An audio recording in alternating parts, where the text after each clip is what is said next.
My name is Millie, and I'm 30 years old. I married my husband, who is 5 years older than me, 5 years ago. He works for a big company and is normally calm, patient, and kind. In our first year of marriage, we found out we were expecting our first baby, and I was very happy. But after I left my job because of pregnancy, my husband's attitude completely changed. One day, when I was really sick from pregnancy and couldn't get out of bed, I fell asleep until the afternoon. When my husband, Stephen, came home, I explained why I hadn't gotten up, but he became angry. He yelled, "What were you doing all day? You think I'm stupid? Morning sickness isn't a big deal. I'm tired after working all day, so hurry up and make dinner." From that day on, he started criticizing everything I did around the house. "Can't you even do this right? You're really stupid." He would say things like, "I don't know how you've survived. If you're this dumb, what can you even do?" If I ever tried to speak up or argue, he would curse and tell me to shut up. He didn't care about what I thought anymore. I was shocked, because my husband had changed so suddenly. At first, I thought it was just a bad day, and once the baby came, he would go back to being kind, but that didn't happen. Even after our child was born, he stayed the same. I still loved him and didn't want to believe our marriage was a mistake. Even though others would say I was being mistreated, I didn't see it that way. I thought it was my fault for not being good enough, and I was scared that he might leave me. 5 years went by, and we had 3 kids, but Stephen only gave me $500 each month for living expenses. We lived in company housing, so rent and bills were taken care of, but the money wasn't enough for food and other necessities. I started using my savings to cover the costs, but eventually, that ran out, and we struggled to get by. One evening, when I made a simple dinner because we didn't have enough money for more, he yelled, "What is this? Is this all you made for dinner? You're at home all day. Can't you cook something better?" When I told him I didn't have enough money for more ingredients, he responded angrily, "I give you money every month. It's your job to manage the house. You're just wasting my money." He didn't stop yelling. To make things worse, I found out that Stephen had been having an affair for years. At first, he kept it secret, but recently, he stopped hiding it altogether. Even though things were tough, I was still afraid Stephen would leave me. I realized that I had become completely controlled by him. Every day, I carefully watched his mood and tried to find comfort in watching my children grow. But even simple things like buying cute clothes for them were impossible because we didn't have enough money. When my mom friends invited me out for lunch or coffee, I couldn't afford to go. I didn't mind missing out on time with friends, but I felt bad for my children. Stephen would say that $500 was plenty for a housewife, but the other moms around me didn't seem to struggle. They always looked well-dressed and happy, and their children seemed happy too. I began to lose confidence and felt like it was all my fault, like I was a bad mother. One day, I made a bold decision. I talked to one of my closest mom friends about everything. She was shocked when she heard what I was going through and said, "None of this is your fault, Millie. Your husband is wrong. He's harassing you." I had never thought of it that way before. My friend told me, "You're not stupid or incompetent. You're a great mom." Her kind words gave me the courage to speak up to Stephen about needing more money. When I asked for a raise in the living expenses, he got angry. "What are you talking about? I'm giving you enough. Stop wasting my money." I explained, "The kids are getting older, and I need to buy things for them. Plus, I need money to spend time with their friends' moms." He shouted, "No way. You stay at home, take care of the kids, and do the housework. Don't talk to me like you're capable of more." The children started crying because of the yelling. I yelled back, "Shut up, you keep them quiet." Then, without even thinking, I said, "I want a divorce." I was surprised by my own words. I had never thought of divorce before. Stephen paused for a moment, shocked, but then he responded angrily, "Do you really think you can say that, you parasite?" He continued, "Fine, I'll be happy not to see your sad face anymore, but you need to give back the $500 a month I've been giving you. That's $6,000 a year, $30,000 over 5 years, and I want you to take care of the kids. Get that money ready if you want to leave." Then he left, just like he always did. I hugged my crying children, and I cried with them. The youngest was only 11 months old. I knew I couldn't afford to pay $30,000, but I also knew I needed to do something for the sake of my children. I love my children so much that I couldn't imagine being away from them, but I couldn't stand living with a terrible husband anymore. Feeling overwhelmed, I finally called my mom. After my dad passed away when I was in college, my mom had moved in with my brother and his wife, so I didn't feel like I could ask for her help. Even when things were tough, I didn't want to worry her, but when I told her everything over the phone, she was upset and started crying. She told me that my brother and his wife were also worried and that I should come to their house right away, but before that, she told me to gather evidence of Steven's affair. I started keeping track of his actions, like receipts for expensive gifts he bought for his lover and hotel records showing they stayed together. It was easy to gather evidence because he left everything lying around. My mom hired a lawyer to talk to Steven. He refused the divorce and said he wanted to keep custody of the children. I realized this would take a long time, so I decided to get ready to leave with my children and go to my brother's house. But then we learned that Steven had stomach cancer. Thankfully, it was caught early and could be treated with surgery. He went to the hospital to get treatment. Life without him at home was peaceful. I felt calm, and my children seemed happier too. Seeing them like this, I knew for sure that I needed to get a divorce. I had no regrets about leaving Steven. Even though he said his cancer was caused by the stress from my actions, I was determined to raise my children on my own and make them happy. Then, unexpectedly, Steven softened and said he was willing to divorce me. It seemed that after learning about his cancer, he realized he wanted to start over and live a different life. He felt like he had a second chance and wanted to let go of everything unnecessary, including his family.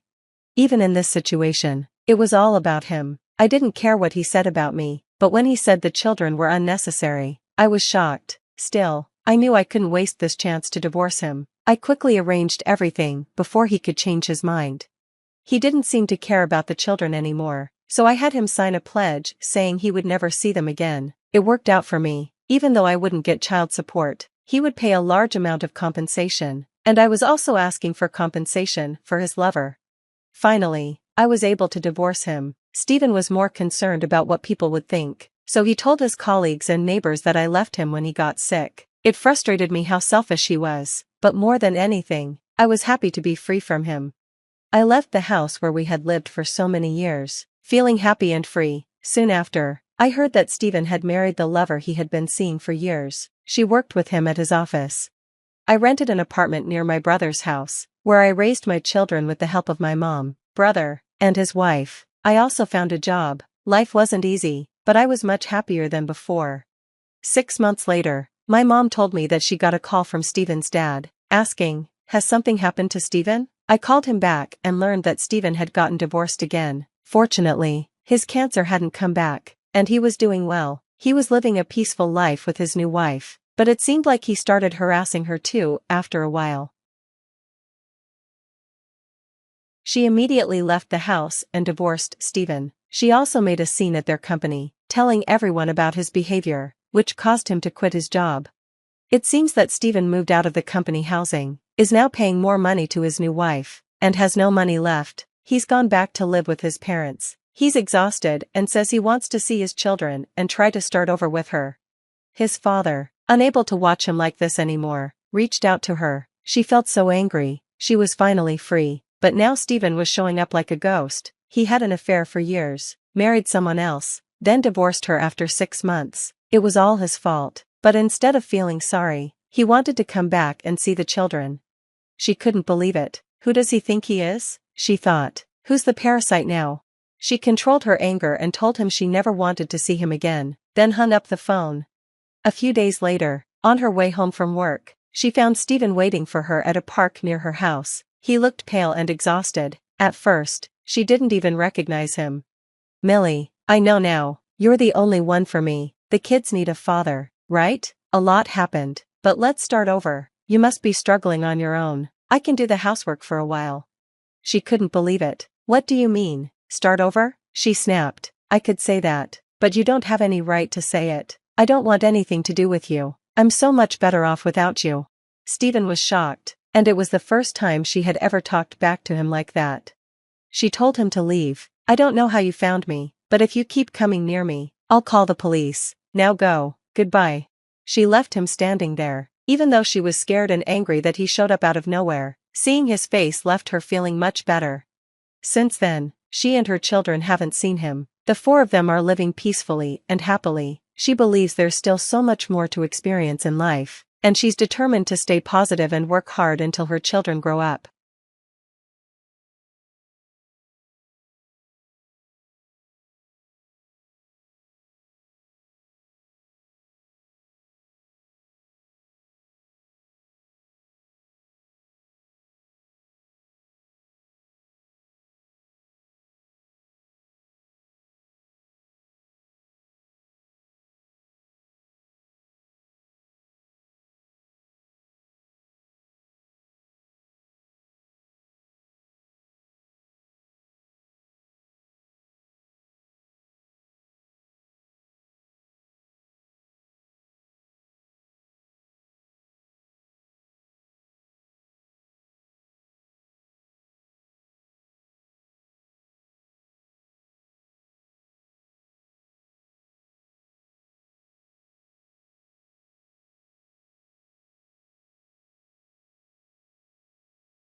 Hey, the soup for breakfast is bland.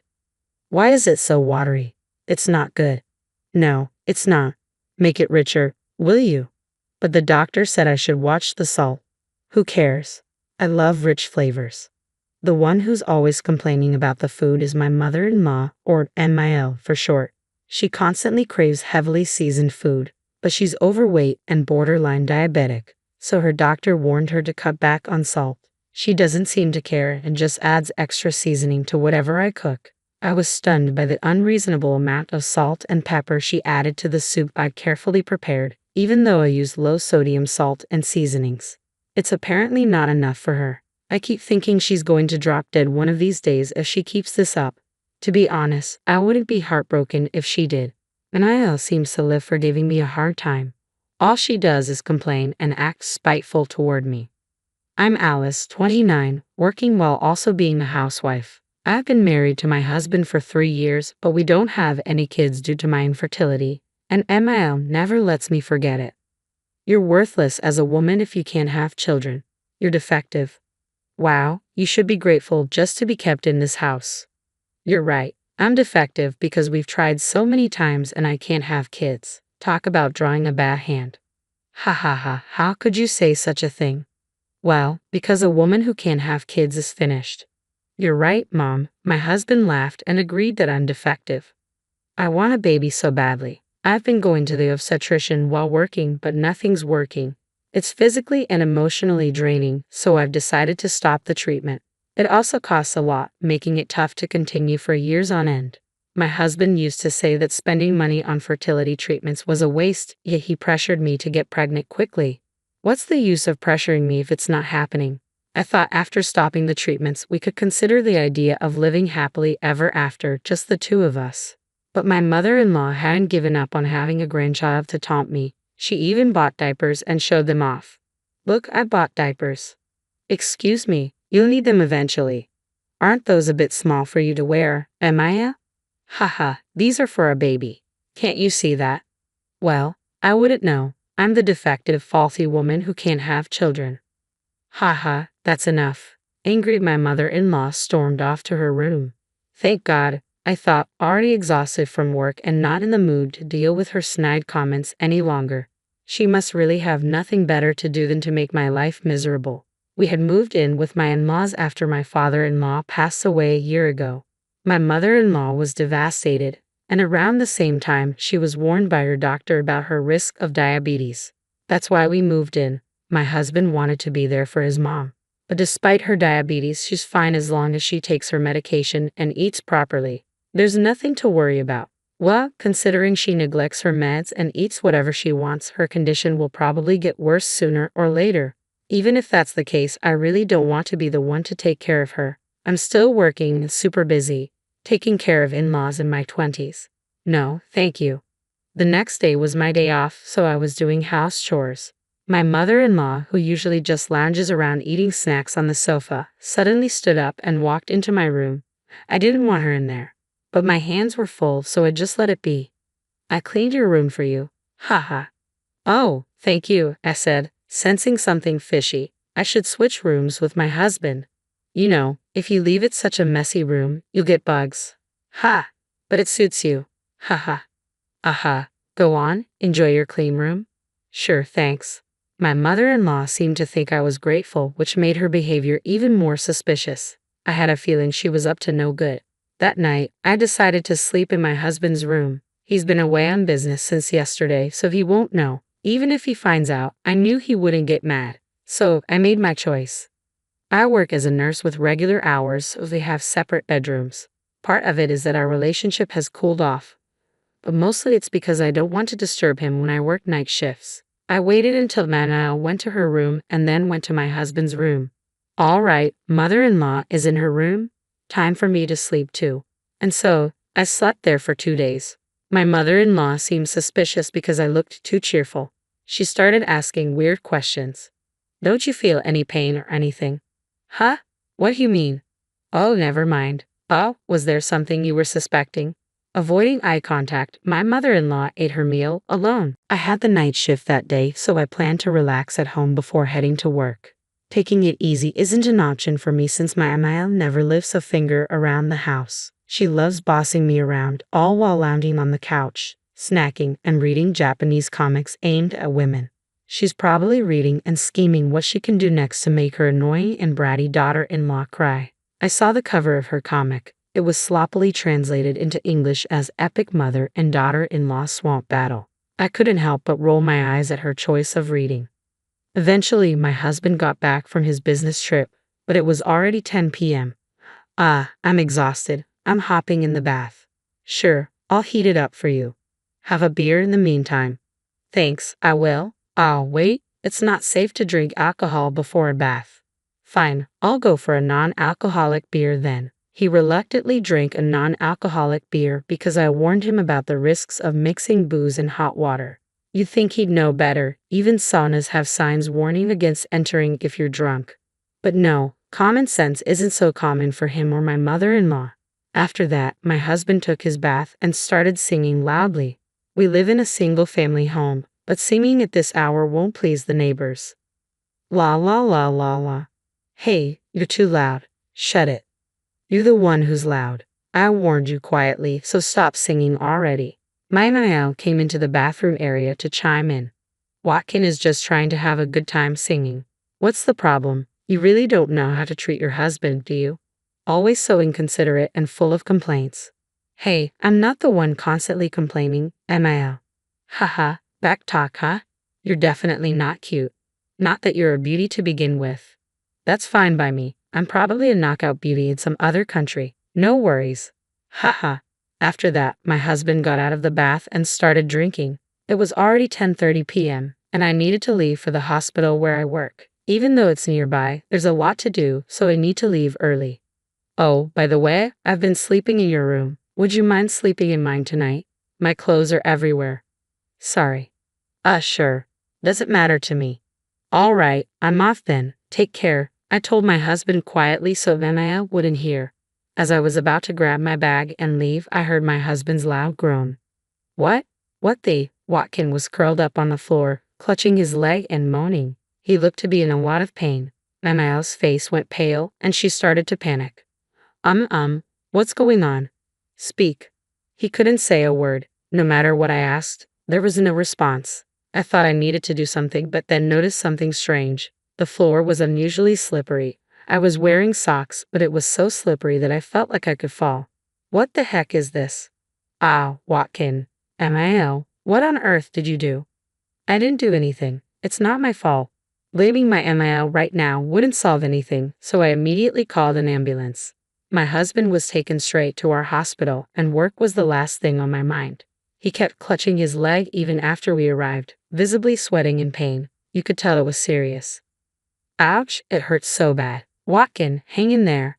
Please help me. Thankfully, a doctor was able to examine him, and it seemed that he felt a bit relieved. His leg was indeed broken, just as we suspected. He probably twisted his ankle the moment he slipped on that slick floor. It was a 5th metatarsal fracture, so it all added up. His foot was visibly swollen. Typically, people fracture this bone by tripping or putting all their weight on it. Speaking from experience, I twisted my ankle falling downstairs years ago. I heard a loud snap, and the pain was unbearable. I was also diagnosed with a fifth metatarsal fracture. I was lost in music while walking down the stairs, so it was quite embarrassing. I even lied to my close friends about it. Since his fracture didn't require hospitalization, my husband could come home. I was scheduled for a night shift, but my nursing supervisor insisted that I should take the night off. It's not a life or death situation, but I guess she was genuinely concerned. I survived, but now I've got a fever. Well, you broke your leg. Of course you get a fever. But why was the floor so slippery? Why don't we ask Maniel about that?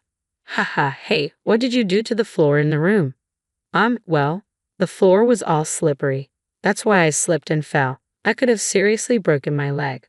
Well, that room is for my daughter-in-law, so I greased the floor. My mother-in-law confessed. I was hoping my daughter-in-law would slip, so I put a lot of grease on the floor. I never expected you to go in there and slip. Unbelievable. It turns out my mother-in-law intentionally greased the floor to make me fall. She had claimed to have cleaned the room, but her actual intention was to put me in harm's way. I was furious. If I had entered that room, I might have broken my leg. No, breaking a leg would be the least of my worries. Hitting my head could have been fatal. My MIL was practically a criminal for doing something this dangerous. You're despicable. You're not even family to me anymore. I got seriously hurt because of you. I'm going to the police. Wait a minute. I didn't directly cause any harm, did I? Your wife is the one to blame. What? She told you to enter her room, didn't she? So this is all her fault. Shut up. That's not the point. You're getting arrested. My husband was furiously dialing the police. My MIL tried to snatch the phone away but couldn't overpower him. Even with a broken leg, my husband was still stronger. He was desperately holding onto his phone, speaking to the police. I couldn't help but think that I'd rather be at work, maybe even at the hospital, than deal with this mess. Neighbors would eventually catch wind of this horrifying situation. Well, since she almost injured me too, maybe I should also consult the police. What? We don't know for sure, but she might be charged with attempted harm. Wait, no. I don't want to be taken to the police. Really? You knew the risks when you did this, or did you think you could just erase me from this world? Well, I did think it would be better if you just disappeared. Wow, you're the worst. Your mindset is criminal. Personally, I wish you'd just stay in jail forever. Let's get a divorce? What? I can't continue like this. If I stay in this house, you might actually erase me one day. I'm too scared to live with that. Plus, I can't stand your lack of morals anymore. Wait. Don't say we'll divorce over this. Over this? You looked down on me, called me defective. Do you even know how much that hurts? I can live without you just fine. No, I need you. I was counting on your income. I even got a new car contract. What? I finally got the Toyota Century I've always wanted from Japan. I don't care anymore. I managed to clean the slimy floor and hastily packed my belongings into a bag. I stuffed more into my carry-on, took off my wedding ring, and placed it on the table. While rummaging through a shelf full of dishes, I thought about bringing the divorce papers. Found it. The divorce papers you wrote before. What? Remember how you wrote that if I can't have a child within 2 years, we'd divorce? Thanks. I can't have children now, so let's divorce? You must feel relieved now. Wait, what about the loan for my Century? Who cares? I left the house and headed straight to the hospital. The compassionate charge nurse didn't probe when I showed up. She seemed to sense I had my reasons. I'm a nurse, so I can support myself without relying on a husband. I wondered why I put up with being treated like a servant in that awful in-law family, enduring their snide comments. I started to feel like the whole situation was ridiculous, so I decided to focus solely on my job and stop dwelling on it. The next morning, I filed for divorce. He's now my ex-husband. Given the emotional pain he caused me, I consulted a lawyer about getting compensation. In the end, my ex-husband had to pay me, and I couldn't help but think, serves you right. Ever since the police got involved, it seems the neighbors have been giving my mother-in-law the cold shoulder because she blabbed about why my ex-husband broke his bone. Everyone thinks she's a terrible parent. Understandably, my ex-husband no longer wants anything to do with her and seems to have kicked her out. Though there is some kind of survivor's benefit program, it doesn't pay much. She's been crying that living alone is impossible. She loves to eat, and because of her, our grocery bills were outrageous. So living on just the survivor's benefit would mean a very modest lifestyle. As for my ex-husband, I don't care what happens to him anymore. He said something about taking out a car loan, but I have no idea what happened with that. I assumed he wouldn't be able to afford it on his salary. He took me for granted and thought I would contribute money too, which annoyed me so much. Even though he's not particularly wealthy, he's the type to buy a new car without thinking. Later, I started dating a doctor at the hospital, and 2 years after that, we got married and were blessed with a child, which felt like a miracle after all I'd been through. From now on, I'm committed to doing my best for my family. You're jetting off abroad for a vacation, and you call yourself a wife. You must be joking. But it's not a vacation. I'm attending a wedding ceremony. Shut up. You're married. You shouldn't leave the house. Do you want a divorce? The person relentlessly railing at me is none other than my husband. Since when did my gentleman turn into a guy like this? Being restricted from attending my best friend's wedding feels like being a slave. With a life like this, I had reached my limit. Look forward to it, okay? I'll send you straight to hell in no time. My name is Emily, and I'm 29. I leveraged my experience working part-time in a clothing store during my student days and became an independent entrepreneur 2 years ago. I opened an online boutique that sells clothes and accessories. Shortly before starting my own line, I married my boyfriend, Nick. It was thanks to him that I was able to start my own business. In the beginning, I struggled to get my business on track and fell down many times. Nevertheless, I managed to overcome it all thanks to Nick.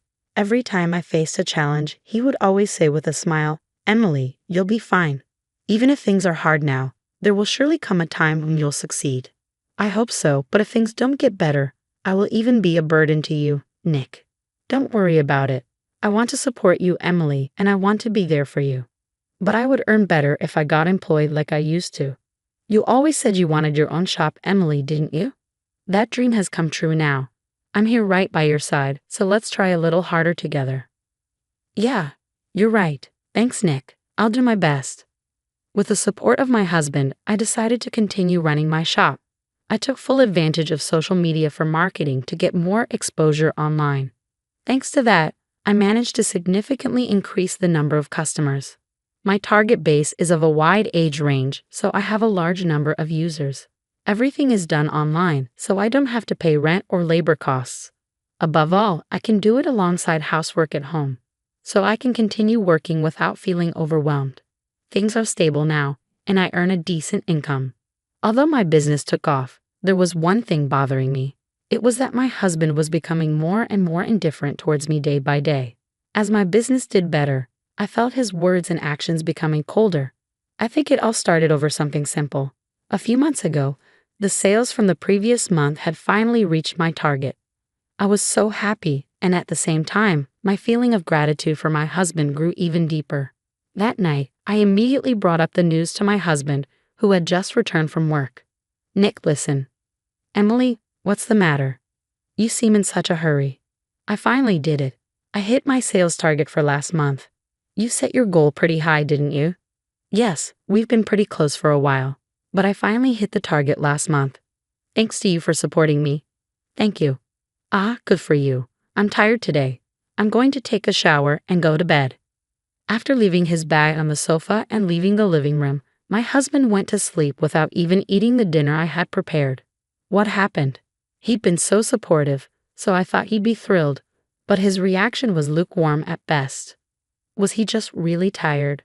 I had expected us to celebrate together, so my husband's response came as a surprise. That said, there's no way I could force my tired husband to be happy. From then on, his demeanor towards me gradually grew colder each day. At first, I thought it was just because he was tired or not in the mood, but as this went on for weeks, even I started to feel uncomfortable. Before I knew it, he started looking down on me at every opportunity. Whenever I was on my computer, he'd stand behind me, sneering while peeking at the screen. What, checking your sales? Trying to brag or something? What are you talking about? I have no such intentions, Nick. You peeked at the screen yourself. Huh. What kind of wife stays on her laptop when her husband's home? What are you trying to show off, saying I'm so busy with work or something? It's not like that. You've been so cold to me lately, Nick. Did I do something wrong? Despite being shocked by my husband's cold attitude, I still asked him about his true feelings. Then he sighed with an air of annoyance and blurted out, "Phew, it's exhausting. I come home tired from work, And why do I have to deal with someone so emotional? Emotional? Why do you always speak like that? I just wanted to share some good news with you because I've been trying hard, and you've always supported me. That's what pisses me off about you. I couldn't care less about your sales.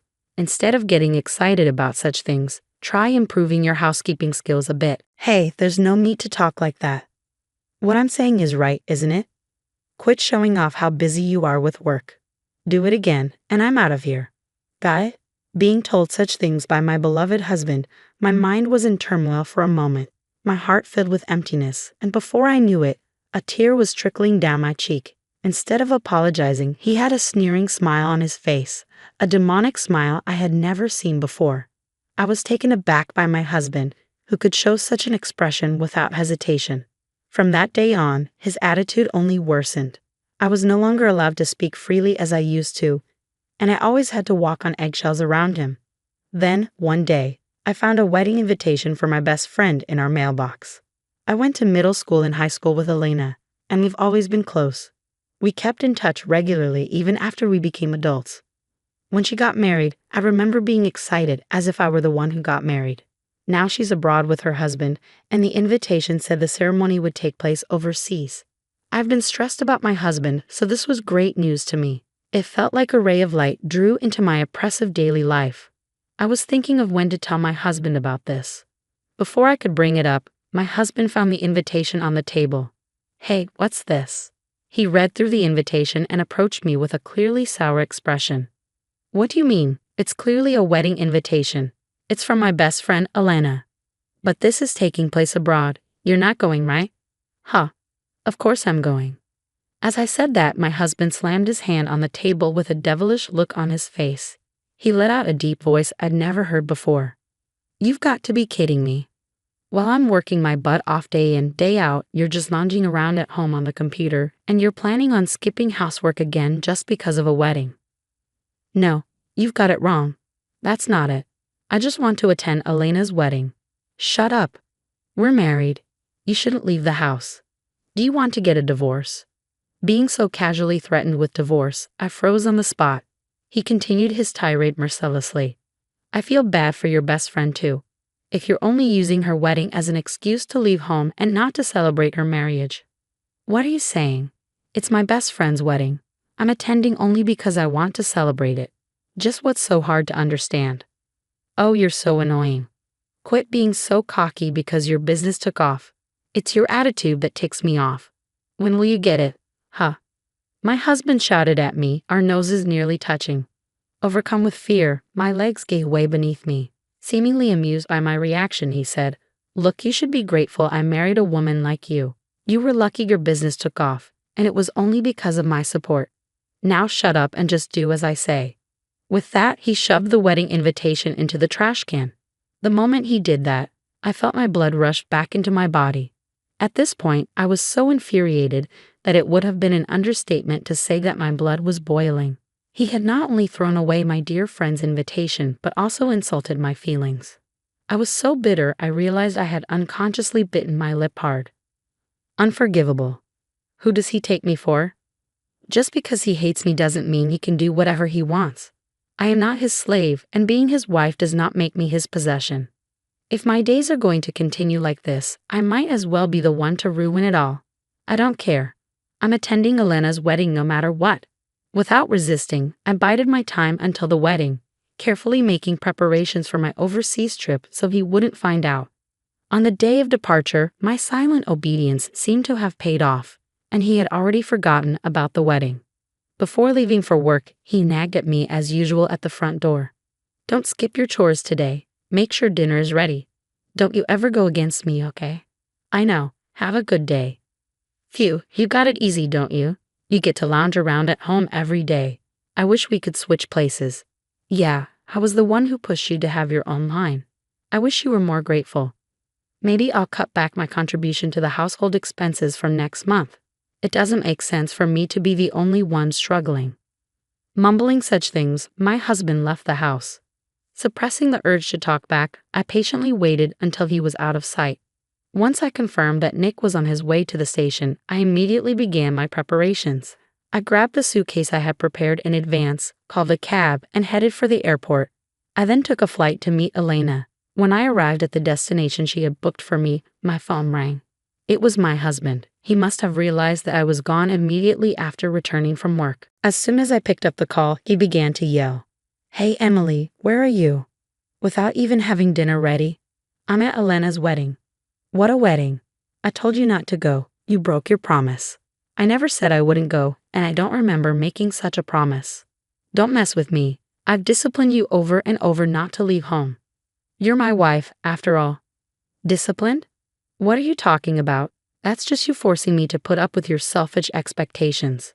Perhaps angered by my defiant attitude, he yelled, "That's it. We're getting a divorce. Look, if you don't want that, come back home now. Got it?" Without waiting for my response, he hung up the phone. No matter what he says, I don't care because my mind is already made up. After my best friend's wedding, I spent a full day sightseeing before returning to the States. I arrived home prepared to have a talk with my husband, but he was nowhere to be found. On the table was a divorce paper. He had already signed it, and that wasn't it.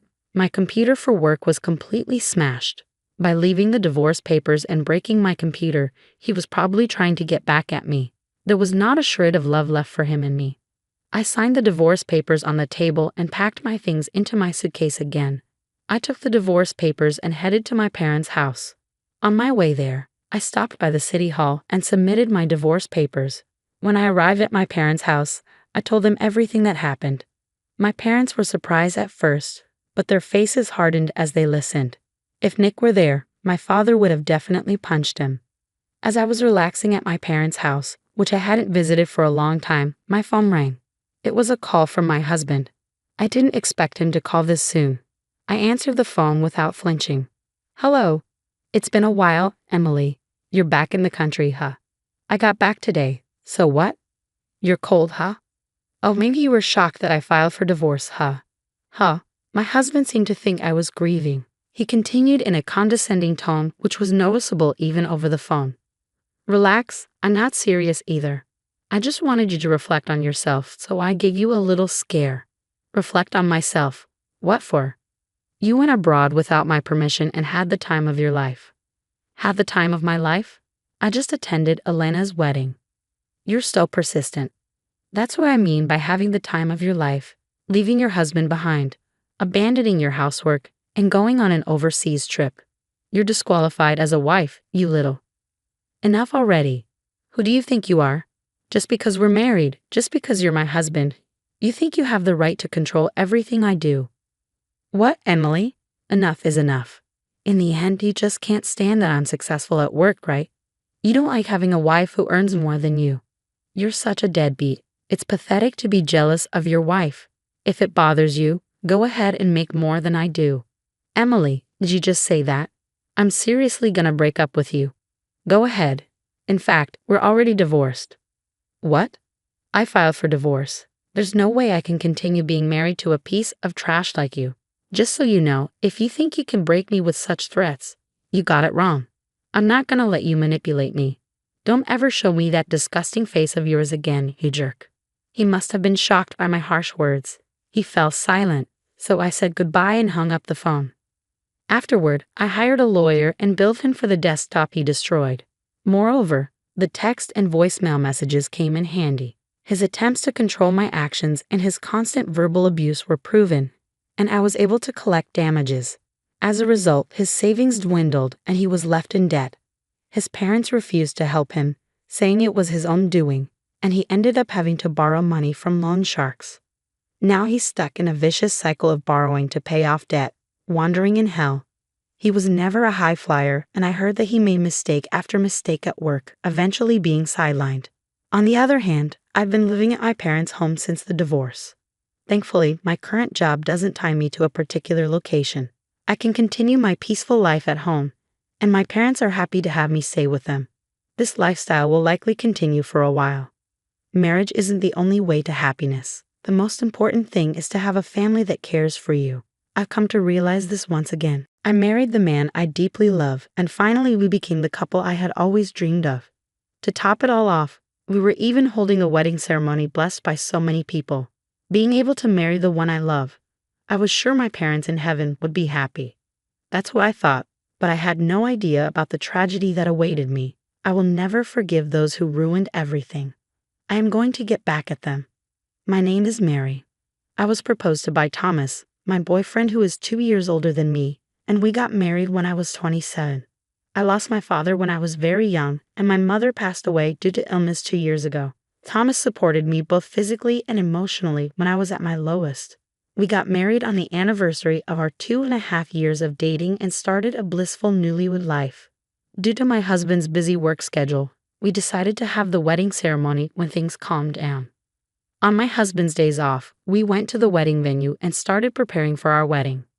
We had the date of our ceremony fixed, and it was time to decide on our guests. I have an aunt and uncle who love me like their real daughter in place of my deceased parents. After my father's death, they brought me lots of cooked meals as my mother was busy working all the time. They also kept me company when my mother was at work so I wouldn't feel lonely. Moreover, when my mother fell sick, they shared all her chores so that I wouldn't have to carry the burden by myself. Even when my mother's condition didn't improve and I was down, my aunt would gently encourage me, "It's okay, your mother is definitely going to get better." So Mary, you also believe and wait for her, okay?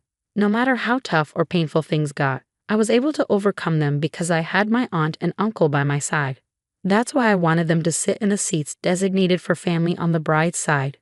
To convey this, I visited my aunt and uncle's house after a long time. "Mary, congratulations on your marriage," my aunt greeted me with tears in her eyes. "Thank you, Auntie. So I was thinking I want you guys to sit in the seats designated for families at my wedding. Is that okay?" "Of course." Then my aunt brought out a big box. "Mary, why don't you open it?" Prompted by my aunt, I opened the box in front of me. Inside was a pure white wedding dress. The dress, made of beautiful silk fabric, had a perfect balance of elegance and cuteness.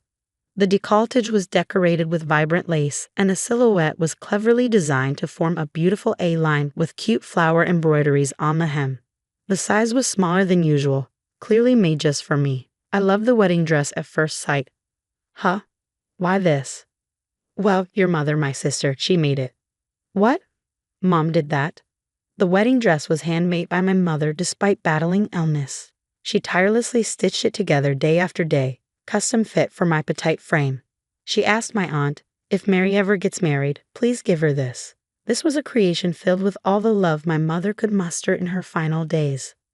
"Mary, dear, you must wear this dress at your wedding. Your mother would be so pleased," said my aunt, her eyes brimming with tears and a tender smile on her face. Her heartfelt sentiment moved me to tears. "Thank you, Auntie. You've kept it safe all this time. I promise I'll wear this dress at my wedding. You have to come and see me wear it," I said, clutching my mother's handcrafted wedding dress, full of happiness as I returned home.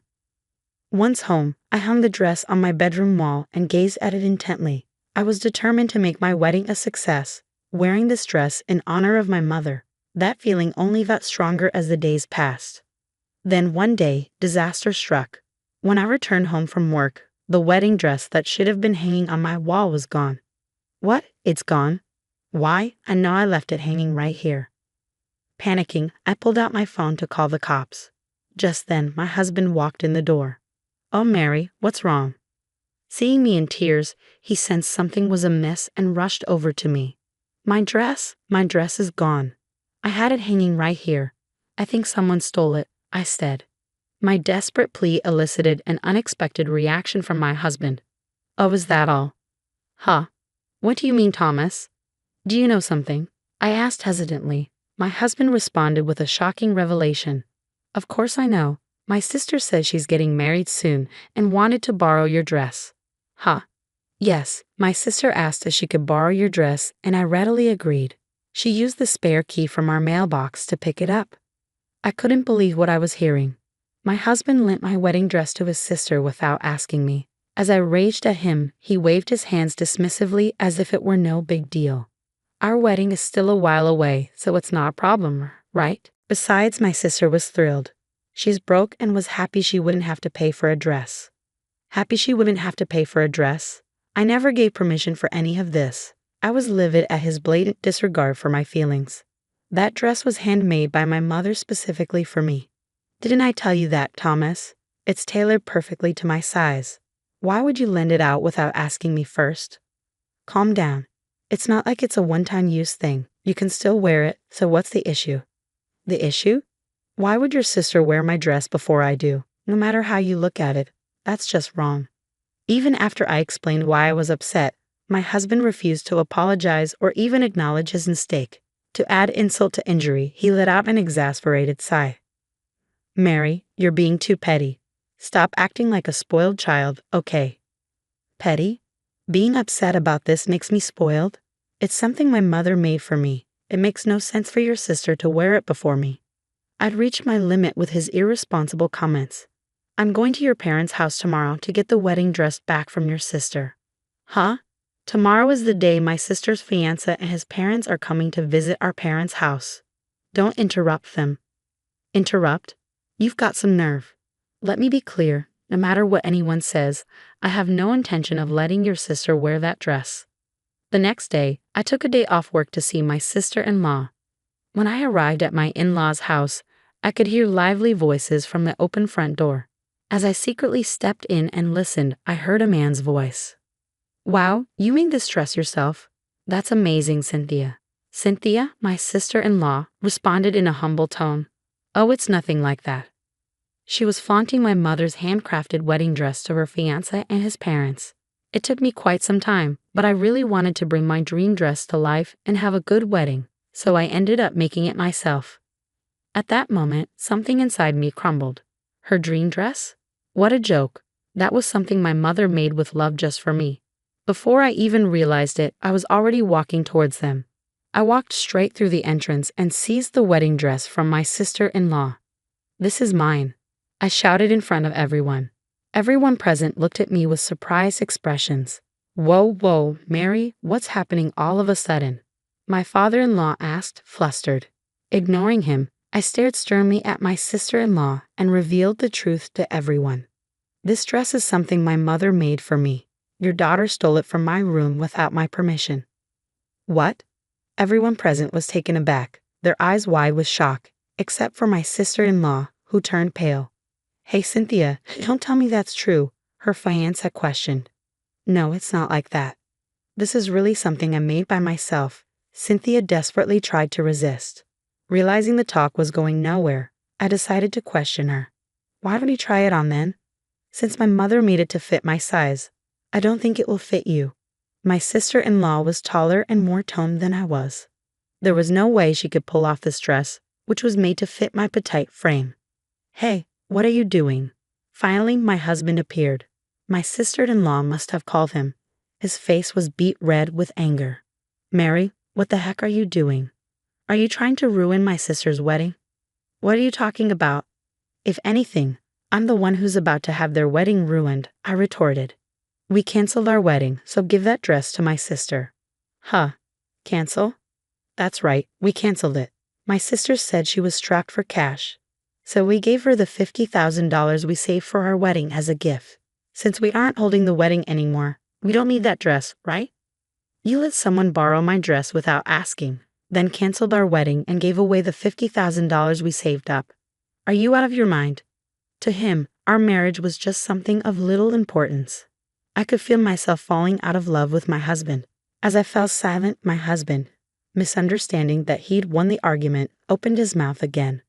Now you give that dress back to my sister right away. You have no objections about the cancellation, do you? Fine. Let's get a divorce then. Huh? Did you hear me? I said divorce.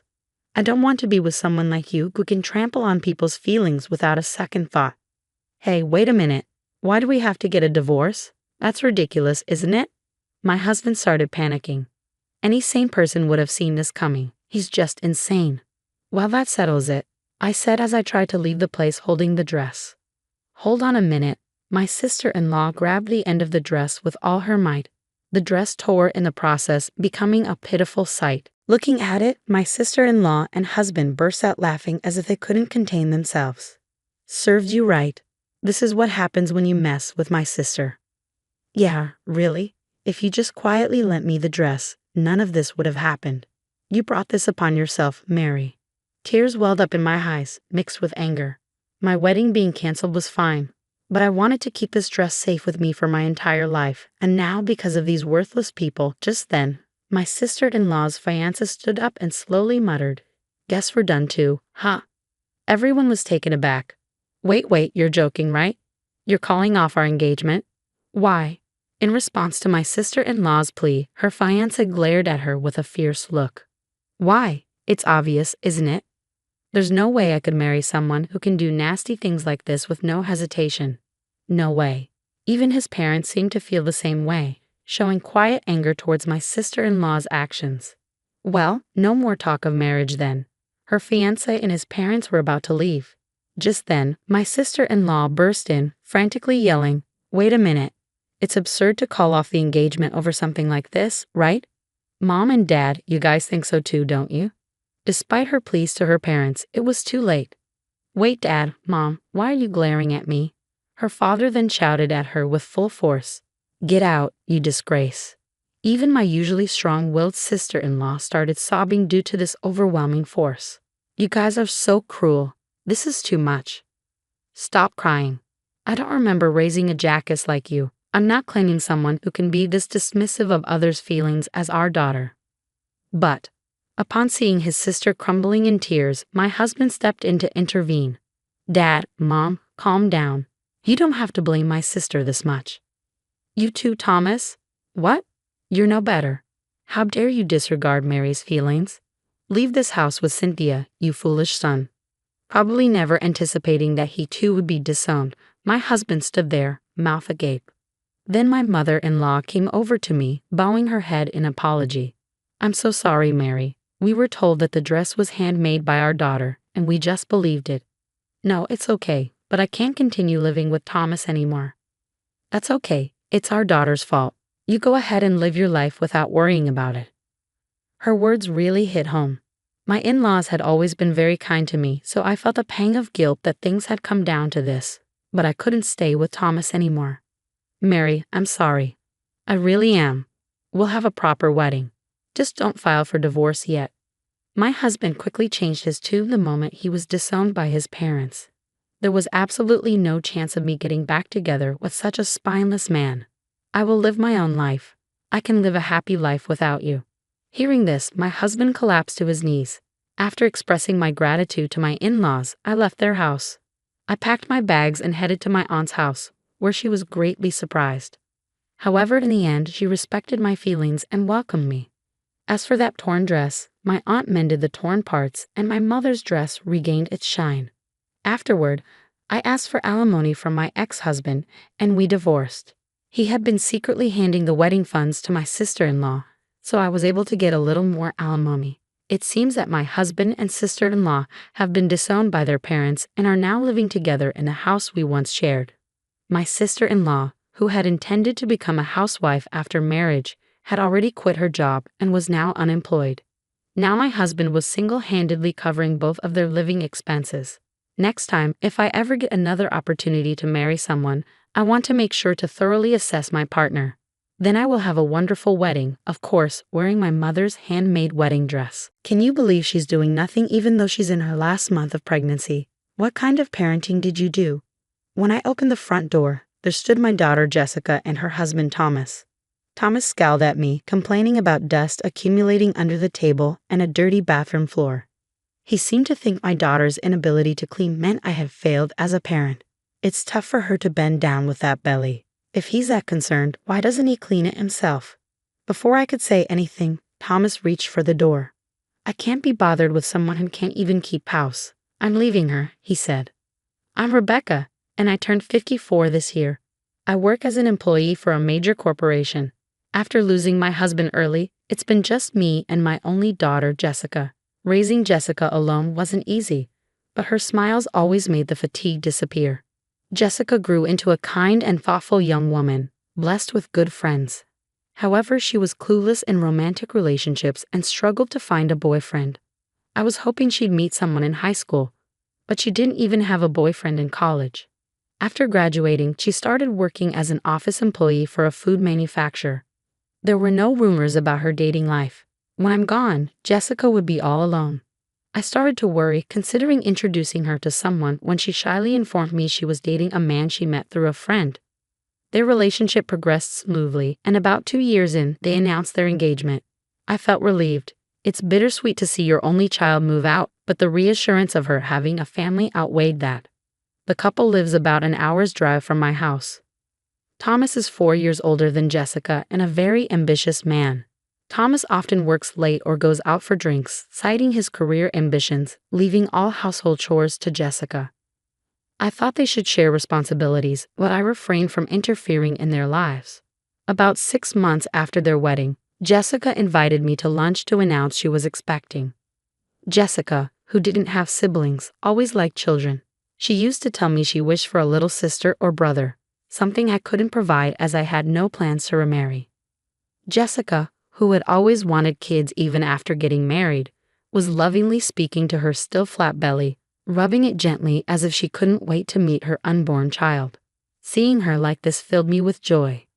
"If you ever need anything, don't hesitate to call me," I said as we parted ways. Since Jessica continued working during her pregnancy, I made it a point to check in on her regularly to see how she was doing. Around the time she entered her second trimester, I was assigned a big project at work that would result in frequent travel.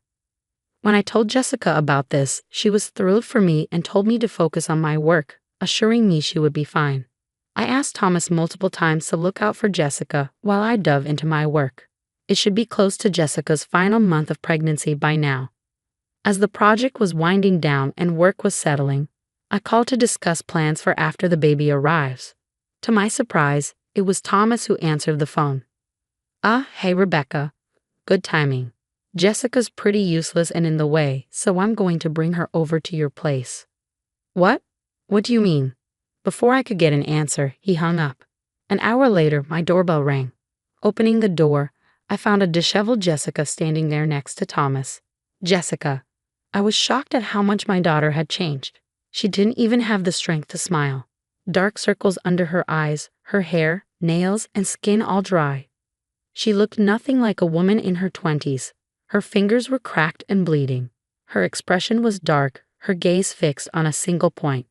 How could she deteriorate so much in just a few months? I let them in and had them sit on the couch. Since Jessica was in no state to speak, I demanded an explanation from Thomas. "Thomas, why is Jessica like this?" Without a hint of embarrassment, Thomas looked surprised and said, "Wait, are you blaming me? She's the one who slowed down because of her big belly. You know housework is a woman's job, and she even lied about feeling sick to get out of it." I was incredulous. "You were making a morning sick Jessica do all the chores." "Morning sickness isn't a disease, you know. She even asked me to help with the chores while I'd been working all day. Anyhow, she's in the way and not doing her chores, so please take care of her until she gives birth." That's when I realized this man had no understanding of pregnancy or fatherhood. I couldn't leave my precious daughter in his care. "I'll take her in. I can't trust you to care for her," I told Thomas. He retorted, "Look, if your daughter is such a mess, it's because you failed to raise her properly. With no father around, she doesn't even know how to treat her husband. I'm the one suffering here. Once the baby's born, come pick it up. Meanwhile, please re-educate your daughter, Rebecca." Before Thomas left, he stated he wanted me to fix my daughter's upbringing by the time the baby came. Then he just left Jessica and walked away. The nerve of that man. I deeply regretted letting Jessica marry him. Jessica sat there, looking down like a doll. First, I needed to make her feel secure, so I went to the fridge, poured milk into Jessica's favorite cup with a bit of sugar, and warmed it up in the microwave. "Be careful, it's hot," I told her as I handed it over. Upon sipping the warm milk, Jessica broke into sobs, tears flowing freely. I sat next to her, rubbed her back, and listened to her story. Thomas was ambitious and continued to attend work parties even after Jessica became pregnant, leaving her alone. Whenever she needed something, he wouldn't lift a finger to help. He even demanded she do housework when she was feeling ill from the pregnancy. "Hey, get up, you've been lounging around. You haven't done the dishes or laundry." Sometimes he would even bring home colleagues after a night of drinking and force her to cook and clean for them. I clenched my fists, furious at how my pregnant daughter was being treated like a servant. Jessica told me she didn't want to jeopardize my career, so she endured it. She even asked doctors to explain to Thomas about the physical changes in pregnancy, but it was all in vain. Her in-laws lived far away, only accessible by flight, so she couldn't rely on them either. She had always put others before herself. I hugged her and said, "From now on, it's okay to prioritize yourself, Jessica. If you're struggling, don't hesitate to ask for help. I'm sorry for not realizing sooner." With that, I gently stroked her head. "Mom, thank you," she said, and then she broke into childlike sobs.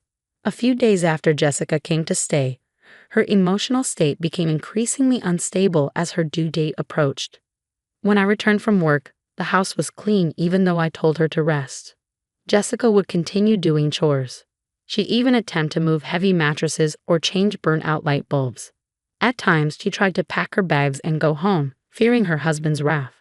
I thought she might need counseling, so I went to our neighbor, who used to be a therapist, and asked for a recommended clinic.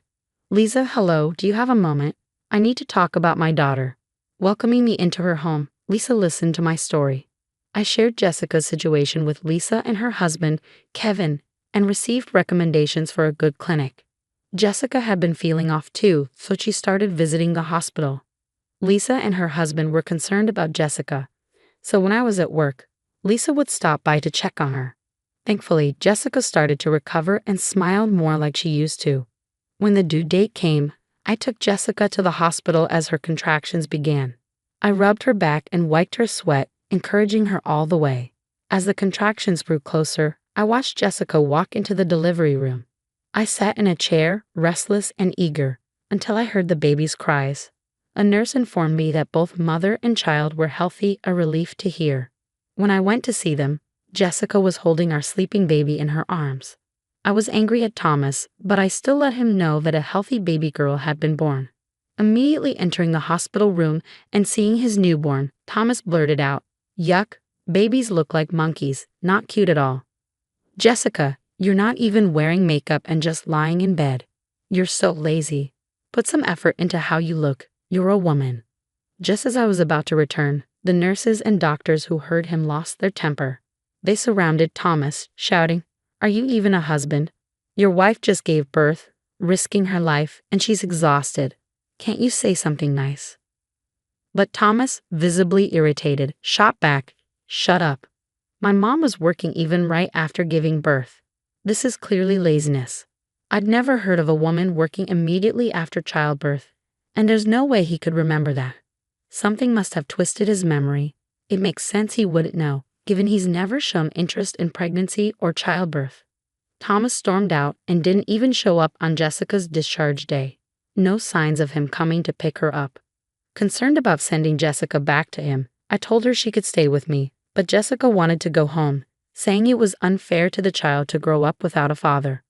Reluctantly, I called Thomas to see if he would pick her up. He replied, "I'm busy with work, so please take care of things there. I don't want to lose sleep because of a crying baby." He hung up right after that. I brought Jessica home, suggesting she stay until she got used to parenting.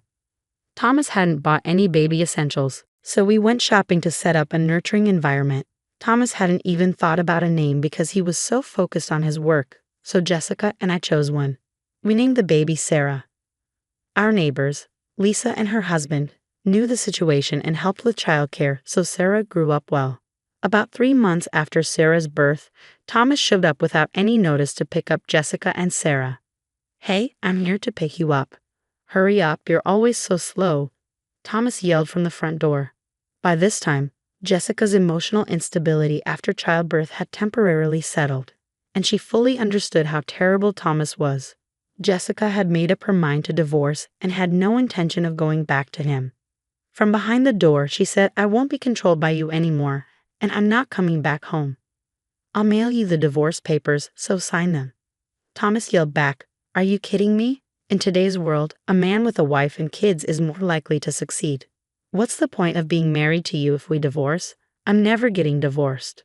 My daughter was furious, thinking that her husband had married and had a child just for the sake of career advancement. But before I could yell back, the door next door opened. Hearing Thomas's loud voice, our neighbors Lisa and her husband, Kevin, stepped out of their home. Thomas, who glanced at Lisa, paled instantly when her husband, Kevin, appeared. Boss, what are you doing here? Stunned, Thomas watched Lisa and Kevin approach. It turns out Kevin was Thomas's supervisor. Kevin, also surprised, said, "So you're Jessica's husband? To think a terrible man like you, who neglected his child for 3 months, turns out to be you. You lack empathy, and I can't trust my team to someone like you. I'll let the CEO know as well. But consider your promotion canceled," Kevin sternly whispered to Thomas. "Please, Kevin, reconsider," Thomas pleaded, clinging to Kevin with tears in his eyes. "You have nothing more to say to me. You don't even want to listen. You only ever cared about your work." Kevin cut him off, not allowing any further comments. "What was all my hard work for?" Thomas dropped to his knees, deflated. Kevin is known in the neighborhood and at work as a family man, and he couldn't tolerate Thomas treating his family like tools. Apparently, Thomas had been putting on a good face at work for the sake of a promotion. Thomas went home quietly that day, but once of the office, he pestered colleagues and subordinates, saying, "Hey, you ate at my place, right? Could you put in a good word for me with the boss for a promotion?" When no one complied, he went straight to the CEO. "Sir, I've worked hard for this company every day. My sales numbers are consistently high. Please approve my promotion." "I've heard from your boss," said the CEO. "Your performance numbers might look good, but you've been using aggressive tactics to win contracts. Just raising your own numbers isn't enough. A deal that tarnishes the company's image is negative, even if it's successful. If you can't consider that, you can't move up. I have no more expectations for you." Thomas left the CEO's office, his face pale with dejection. The CEO of Thomas's company is occasionally on TV and is well known as a man of integrity. He made his judgment based on more than just the boss's reports. Thomas probably got the message after that. Thomas lost his motivation for work. His constant mistakes became a burden, and he was transferred to a regional department with hardly any work. At least he wasn't fired. After his transfer was settled, Thomas repeatedly came to our house, saying, "Jessica, it was my fault. I want another chance. I want to see Sarah. I'm her father, right?" Both Jessica and I ignored Thomas. But when he became too persistent, Kevin warned him that he would report him to the CEO, which would get him fired. After that, we didn't see him anymore. It must have been shallow affection after all. When Kevin found out that Jessica was having trouble getting her divorce accepted, he referred her to a top-notch attorney. The divorce was finalized smoothly, and she was even able to claim compensation for emotional distress. Thomas got transferred and seemed to be living a quiet, lonely life in a rural area. I heard this from Kevin. He said the last time Thomas came into the office, he looked unrecognizable. His shirt and suit were wrinkled, he'd grown a beard, and he had lost a lot of weight. In the small town Thomas moved to, you can't easily visit a dry cleaner or a convenience store without a car. Whether he's trying to save on gas or just can't be bothered, if he doesn't use these services, he'll have to fend for himself. Thomas never lifted a finger to help with housework, always saying it was a woman's work, so he probably doesn't know how to do anything for himself. He should regret treating Jessica like a servant when he's there all alone. Maybe Thomas thinks he has lost everything since the divorce and losing custody. He even started to forget the child support payments he promised to make to Sarah. If Jessica calls to remind him, he'd apparently tells her how hard his life is, almost in tears. I advised Jessica to inform her lawyer, and as soon as she requested the child support through legal channels, it got paid. So far, we've heard nothing from Thomas about wanting to see Sarah. If Sarah wants to, we'll reach out, but Jessica and I agreed that we would pour lots of love into raising her into a fine adult, even without a father around. My name is Sheila, and I'm 36, working part-time at a supermarket while raising 2 daughters, a 12-year-old and a 10-year-old. We live as a family of 4 with my husband Tommy. Life was comfortable and happy, and I genuinely believed our peaceful days would continue as I watched my lovely daughters grow. One evening after dinner, once the kids were in bed, Tommy, with a drink in hand and a serious look, began to speak. "Got a call today. Looks like Aaron's getting a divorce." I was taken aback by the sudden news. Wait, Aaron's divorcing? Aaron is Tommy's younger sister. I recall she got married about 7 years ago and has a 5-year-old child. That's a young kid. Is she going to be a single mom? Seems like it. Apparently, her husband had some hidden debts, and she decided to divorce him quickly. That's tough. Yeah, and she's planning to move nearby next month. She'll probably need some help, so I was hoping we could be there for her. Without hesitation, I nodded in agreement. Divorce is hard enough, let alone raising a child alone. Having raised kids myself, I deeply understood the challenges. I genuinely wanted to help in any way I could. Let Erin know she can reach out anytime she needs something. Thanks, we should support Erin from now on. Little did I know that this casual promise would lead to unexpected events. The following month, Erin and her son, Dick, moved into an apartment just a 5-minute walk from our place. On the day they moved in, Tommy and I invited them over for a small housewarming celebration. Our eldest, Becca, and our younger daughter, Ariana, played happily with Dick. "Erin, you've been through a lot," I said. Erin replied, chugging her beer. "Honestly, marriage isn't worth it. If it weren't for Dick, I wouldn't have married that awful man. I regret it." I was a bit shocked she'd say that in front of Dick, but figured the stress and alcohol played a part. Erin always spoke her mind. I remember when I first met Tommy's family, she bluntly said, "Really, Tommy, you chose someone so plain. Did you settle?" I froze in shock when she said this to my face, but back then Tommy's dad scolded her for her words.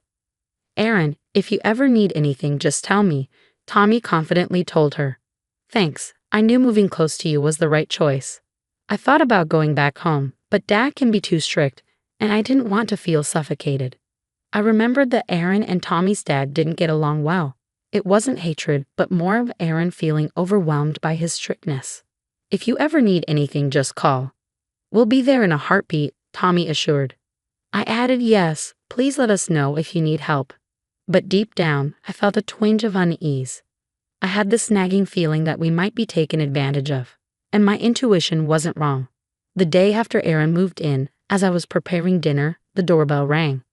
"Becca, can you get the door? I'm in the middle of something," I asked my eldest, who was watching TV. "Mom, it's Aunt Erin and Dick," Becca informed me. I paused my cooking, wondering if something had happened. When I reached the door, Erin said, "Hey Sheila, I'm really short on cash right now. Can we join you for dinner?" Taken aback, I replied, "I'm sorry, but I wasn't prepared for extra guests tonight." "But you said we could come over any time we're in trouble." Erin looked at me with a slightly annoyed expression. I did say she could come over, but not without a heads up. Just then, Tommy came home from work. Upon hearing the situation, Tommy said, "Erin's going through a lot. Let her have a good meal here." So I decided to order delivery for Erin and Dick. After dinner, they even took showers at our place before leaving. "Erin, we need some notice before you come over. Can you let us know in advance next time?" I asked as she was leaving. Before Erin could respond, Tommy interjected, "Hey, Sheila, Erin's struggling raising a child on her own. Don't be so cold." He then turned to Erin, "You don't have to worry about anything. You can always rely on us." "Thanks, Tommy. Sheila, I'll be counting on you a lot from now on." True to her word, Erin started coming over almost daily. She'd have dinner, take a shower, and leave. When I suggested she shower at her place, she'd say it saves on utilities. Considering her divorce was due to her husband's debts, maybe she's become overly frugal. But this was beyond common sense. I decided to discuss it with Tommy. Our daughters are getting affected by Erin's frequent visits. She leaves Dick with them and just watches TV. They can't even watch their shows because they're busy with Dick. I've told her multiple times to take care of her son, but she doesn't listen. Can you talk to her? She's struggling raising Dick alone. Let her relax here, Tommy said, turning away as if to end the conversation. In the first place, it's Tommy's fault that she's doing whatever she wants in our house. I too was raising kids, but Tommy only acknowledged Erin's struggles, taking my efforts for granted. Speaking of parenting, I'm raising kids every day too. It's just as tough for me, but Tommy only talks about her struggles and takes for granted what I, his wife, do. He doesn't seem to appreciate me. Honestly, Tommy frustrates me. When I suggested to Tommy that, considering our daughters, we limit Erin and her child's visits to just the weekends, Tommy reluctantly agreed, saying with a sour face, "You can be surprisingly unpleasant." Fine. But when she stopped coming over, Tommy started visiting her apartment almost daily. Almost every weekday, Tommy stayed at her place. Our daughters asked, "Isn't Dad coming home again today? Did you two have a fight?" It's strange for a dad not to come home 5 days a week without a work reason. I couldn't take it anymore and called Tommy's cell. "Where are you right now?" "I'm at Aaron's. I was just giving Dick a bath," Tommy said as if it was the most natural thing. Come to think of it, Tommy never bathed our daughters. I reached my limit and decided to have a serious talk with Tommy that weekend. "Our daughters are getting anxious with you only coming home on weekends. I don't want to create a rift between us, so please reduce your visits," I pleaded. "Fine, then you make meals for Aaron and Dick. Deliver 3 meals a day. Aaron is too busy to cook. Help her out." "Hold on, isn't Aaron unemployed?" "I can't imagine she's too busy to cook," I pushed back against Tommy's shocking suggestion. Tommy then said, "Aaron is still healing from her divorce. It's sad that you're cold to her too." My distrust of Tommy, who overly sides with his sister, grew. "Delivering 3 meals a day is impossible. You might not realize it, but I wake up at 5 a.m. to handle house chores. If I have to prepare 3 meals for 2 people, I have to wake up 2 hours earlier. Just wake up at 3 a.m. then." "What are you saying? Waking up at 5 a.m. and going to my part-time job is already tough. Don't act high and mighty over a part-time job. You probably don't work that hard. Stop joking. It's absolutely impossible." "Maybe you're the one joking. Maybe we should divorce." I was shocked by Tommy's sudden mention of divorce. "What do you mean by divorce?" "If you can't listen to me, then we should divorce. You said you wanted to help Aaron, but all you do is complain." "That's cruel. That's my line. You're the one relying too much on wanting to help. There's a limit to taking advantage. Shouldn't you respect someone you're close to?" That day, our conversation didn't resolve anything. The next day, Tommy declared to our daughters, "You two will support your aunt and Dick from now on. Your mom says she won't help because she's mean. But you two are different, right? Helping those in need is a given." Our daughters looked stunned by their father's outrageous statement. "Becca and Ariana, after school go straight to your aunt's. Help with shopping and dinner. Don't come home until you finish helping." "Got it." I couldn't believe it. Was Tommy planning to use our daughters since I refused? Our daughters responded, "Dad, you're being weird. We don't understand. Mom, we're leaving." Even they couldn't agree with their father's absurd statement. Tommy told me, "Tell the girls too. Since you won't help Aaron, it can't be helped." What does he mean by "it can't be helped"? My anger reached its peak, and I came up with a plan. That day, I quickly changed my part-time job shift and visited Tommy's parents' home. "Oh, Sheila, what brings you here so suddenly?" "Sorry to bother you on your day off, father-in-law." I took a deep breath to calm myself, but tears started to flow. "What's wrong? Did something happen?" "Yes, something very hurtful and sad." I told father-in-law everything. Even though Aaron doesn't seem to think highly of father-in-law, I've always liked him because beneath his strict demeanor, he's genuinely kind. I thought he would understand, which is why I visited today.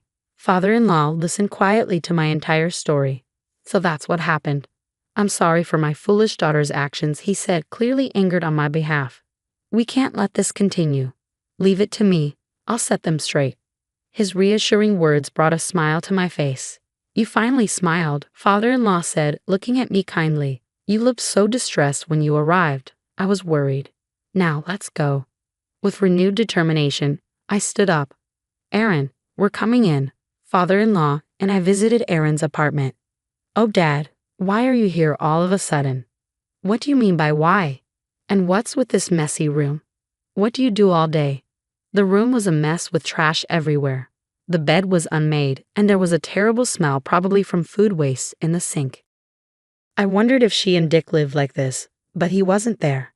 "Where's Dick?" Father-in-law immediately asked on my behalf. "Oh, I left him at a child care center."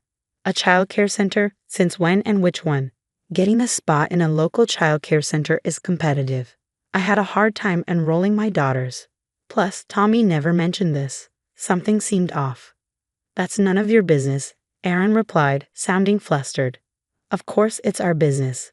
Are you really sending him to a child care center?" Father-in-law pressed her with a sharp gaze. Cornered, Aaron finally admitted, "I leave him with a neighbor downstairs during the day." "You know this neighbor?"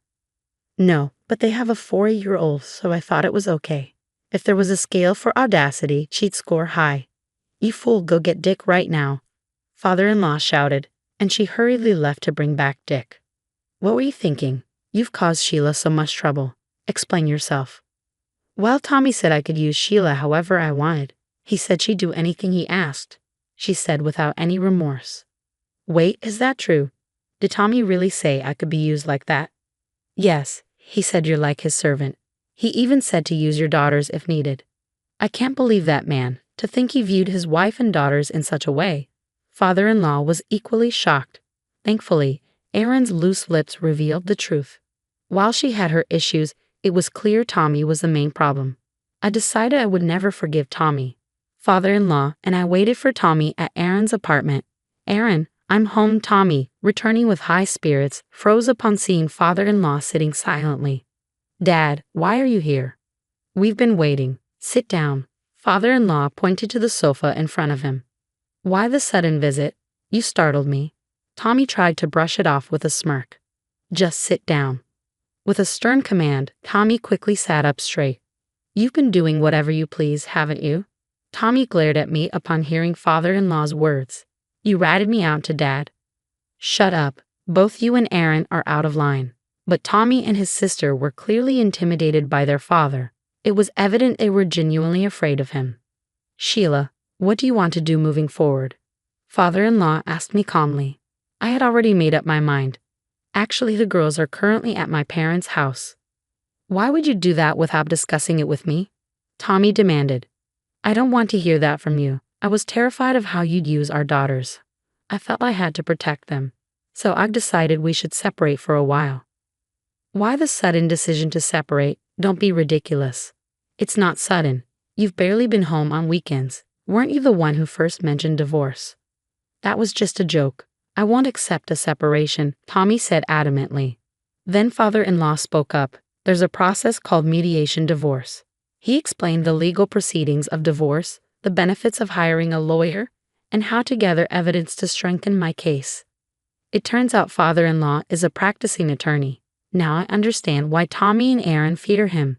They know how father-in-law champions those facing injustices. Regardless of being his children, father-in-law would uphold justice without bias.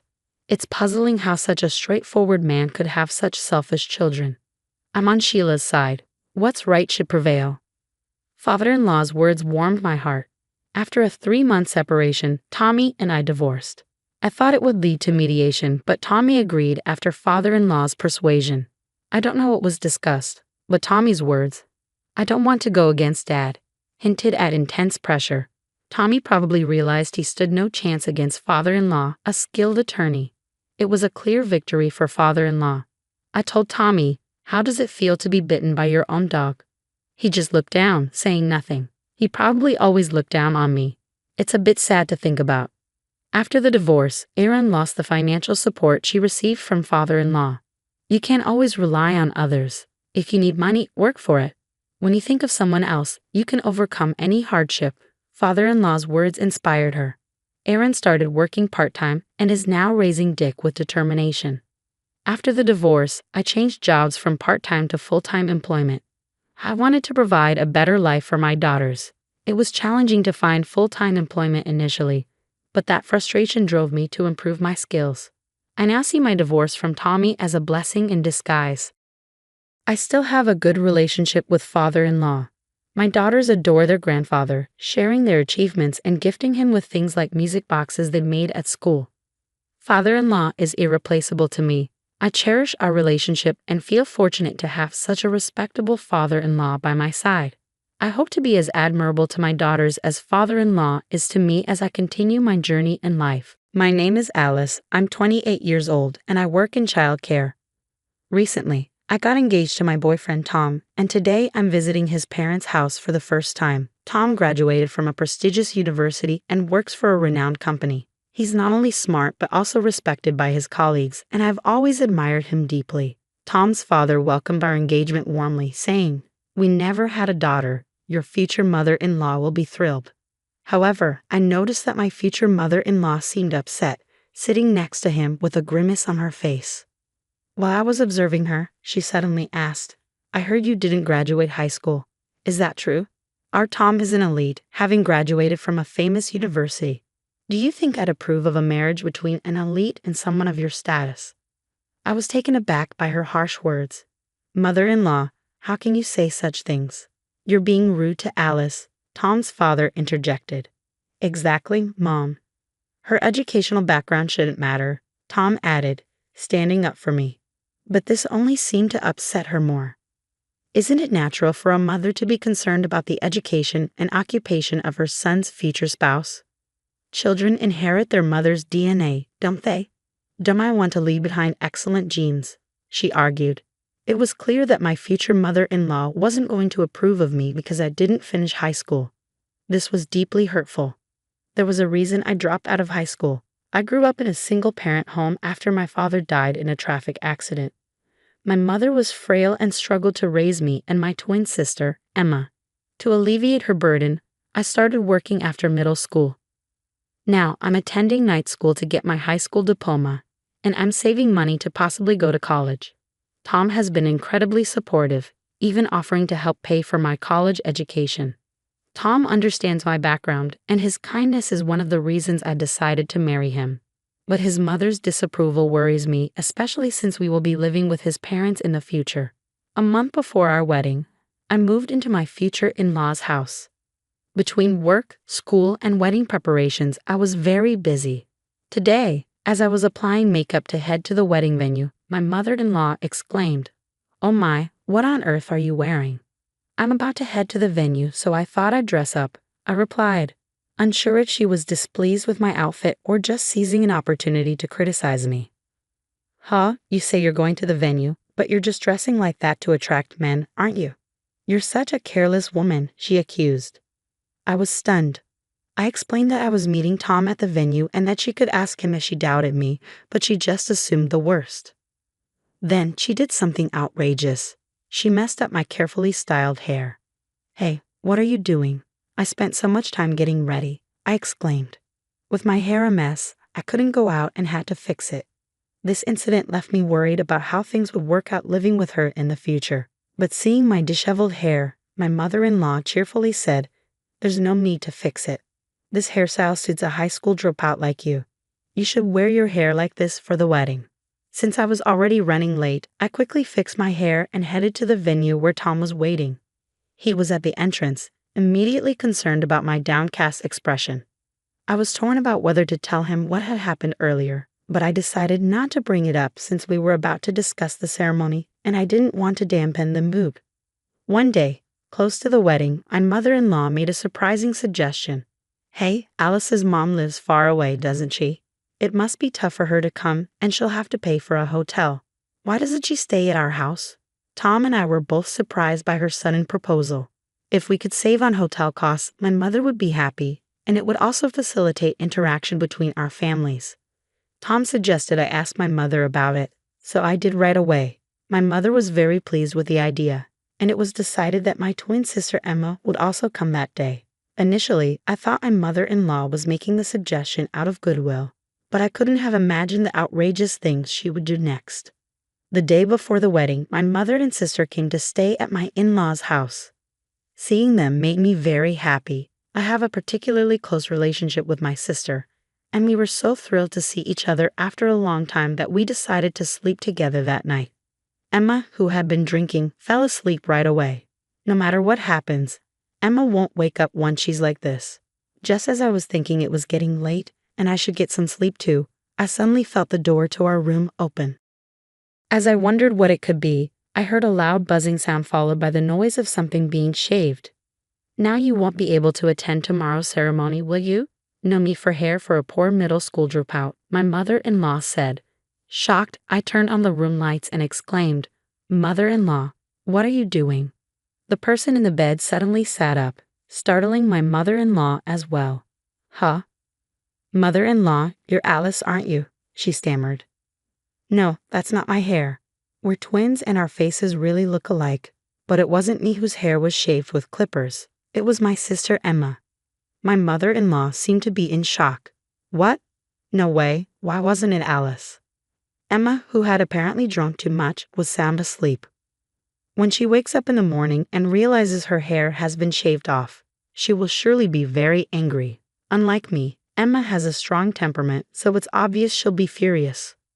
What will you do now, mother-in-law? I'm not going to cover for you. Feeling guilty, my mother-in-law left the room with a pale face. The next day, Emma looked in the mirror and was shocked and furious to find she was bald. Our mother, who was present at the scene, also shed tears in shock, and Tom could not hide his disturbance. "This is terrible. Who on earth did this?" Tom asked. I revealed everything that had happened the previous night in front of everyone. I was wondering what kind of face my mother-in-law would wake up with this morning, but she wasn't there. According to my father-in-law, she said she was going for an early morning walk and hadn't returned yet. I thought she had run away, so I revealed everything to our relatives and decided to search for her. About 30 minutes later, I got a call from a relative saying they had found her at a nearby convenience store and my father-in-law headed there. When my mother-in-law returned home, she was full of excuses. "I didn't do anything. It's all Alice's fault." Alice used the clippers on her own and shaved off Emma's hair while she was sleeping next to her. To my surprise, my mother-in-law was trying to pin the blame on me. Shocked, I retorted, "Don't be ridiculous. I didn't do anything. Weren't you the one who came into the room yesterday? It's terrible that you're still lying at this point." Even so, my mother-in-law was reluctant to admit her guilt. Then my father-in-law, as if he had remembered something, went outside and came back with something. "Alice, could this be the clipper?" Looking at the clipper in his hand, I recognized it immediately. "That's it. That's the clipper. But where was it?" It turned out that the clipper originally belonged to my father-in-law, who was always concerned about his appearance and carried grooming tools with him. When he checked his car, the bag containing his grooming tools was ransacked, and the clipper was the only thing missing. "I always leave my car keys in the bedroom. If there's brown hair in this clipper, it's definite that the culprit is your mom," he said, starting to dismantle the clipper. Inside there was brown hair, undoubtedly Emma's. It must have been because she had to rush out in the dark that my mother-in-law couldn't properly dispose of the hair. Seeing the remaining hair, my mother-in-law collapsed to her knees. "Alice, it's your fault. Despite being a middle school dropout and poor, you deceived smart Tom. I wanted you to give up on him at all costs." I became disgusted by her selfish words. But the angriest was Emma, whose hair had been shaved off. "I don't care about your circumstances. What are you going to do about this? I can't attend the wedding like this." Hearing Emma's complaint, my father-in-law made a call to an acquaintance who was a hairdresser. He agreed to rush over with a wig right away. This would temporarily solve Emma's hair problem. But they couldn't just leave my mother-in-law's actions unaddressed. 30 minutes later, the hairdresser arrived with a wig, and Emma's hair was beautifully restored. At first, my father-in-law thought about shaving my mother-in-law's hair as retribution, but it didn't feel satisfying. So he decided to expose her wrongdoing in front of everyone. Among the attendees were landlords to whom my mother-in-law's parents had been indebted for generations. They were close friends with my father-in-law, and hearing about this incident would undoubtedly impact my mother-in-law's parents' house. The landlord, a righteous person, had been giving them a discount on their apartment rent. Learning about my mother-in-law's actions could mean raising the rent back to its original price or even evicting them.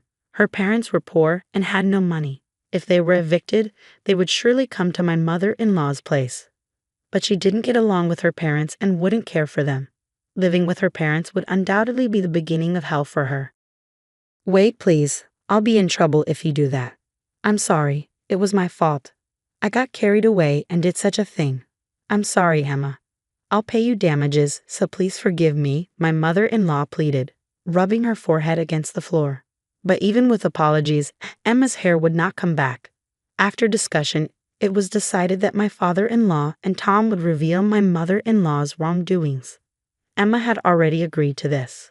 My mother-in-law said she didn't want to go to the wedding and tried to run away, but she couldn't because Emma and Tom held her back. Upon arrival at the venue, relatives who knew the situation through messages came to us looking very worried. We exposed my mother-in-law's wrongdoing in front of everyone, and Emma took off her wig to show her bald head. Everyone was shocked, especially the women who couldn't believe it. Hair for a woman is like a lifeline. Imagine the shock of having it suddenly shaved off with clippers. Thinking of Emma, some people were in tears. Then, as expected, the landlord came to my mother-in-law and asked if what happened was true. At first, she tried to deceive him, but my father-in-law urged her to tell the truth, and she finally confessed. The landlord, flushed with anger, was also accused by the women. After that, my mother-in-law remained downcast during the ceremony, which was unimaginable from her usually spirited self. The wedding itself ended smoothly, and it was a great joy to be blessed by many people. However, we could no longer live with my mother-in-law in that house. Naturally, we decided to move into an apartment and live as a couple. My mother-in-law panicked about us leaving the house. She cried out that it was her fault and begged us not to leave, but we couldn't live with her. My father-in-law felt the same. He told my mother-in-law that he was going to divorce her and asked her to leave the house. She turned pale and clung to him, saying, "Please reconsider. Where will I live if I leave this house? I don't get along with my parents. If they find out about the divorce, they'll definitely tell me to come back to care for them." She was trembling as if she could collapse at any moment, but thinking about Emma, I didn't care about my mother-in-law's situation. I never dreamed my hair would be shaved off while I was sleeping, mistaken for me. She persistently tried to persuade us afterward, but since my father-in-law contacted her parents, she reluctantly left the house. Currently, my mother-in-law is living with her estranged parents and seems to be taking care of them. Apparently, her parents have difficult personalities, and she is completely worn out by their selfishness. She has called us several times to say she wants to start over, but we have no intention of living with her, so we just blocked her calls. Now we are living happily with my father-in-law in his home. The house was quite old, so we decided to renovate it together. My father-in-law built his dream study, Tom created a place to display model figures, and I installed a state-of-the-art kitchen. Of course, we also created a room for the child who will be born in the future, and now the three of us are living comfortably. Emma's hair, which was shaved at that time, has now grown back into a short style that her friends highly rate as a good change of image.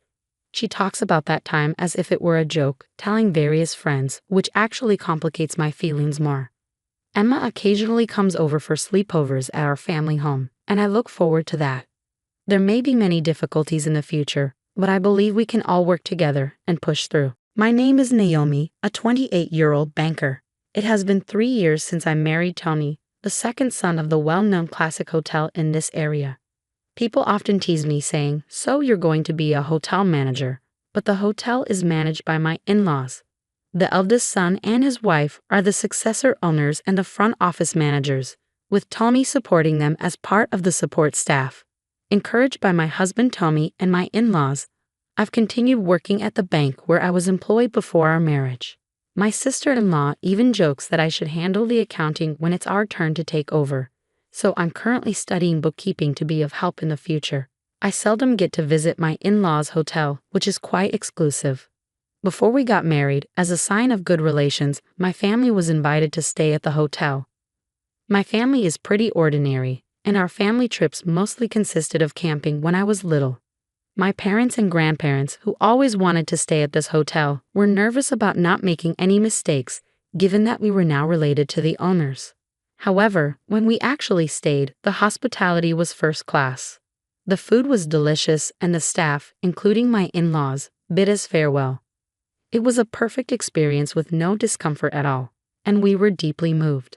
It was my first time actually staying there, and I gained a new appreciation for Tommy and my in-laws, who created such a wonderful place.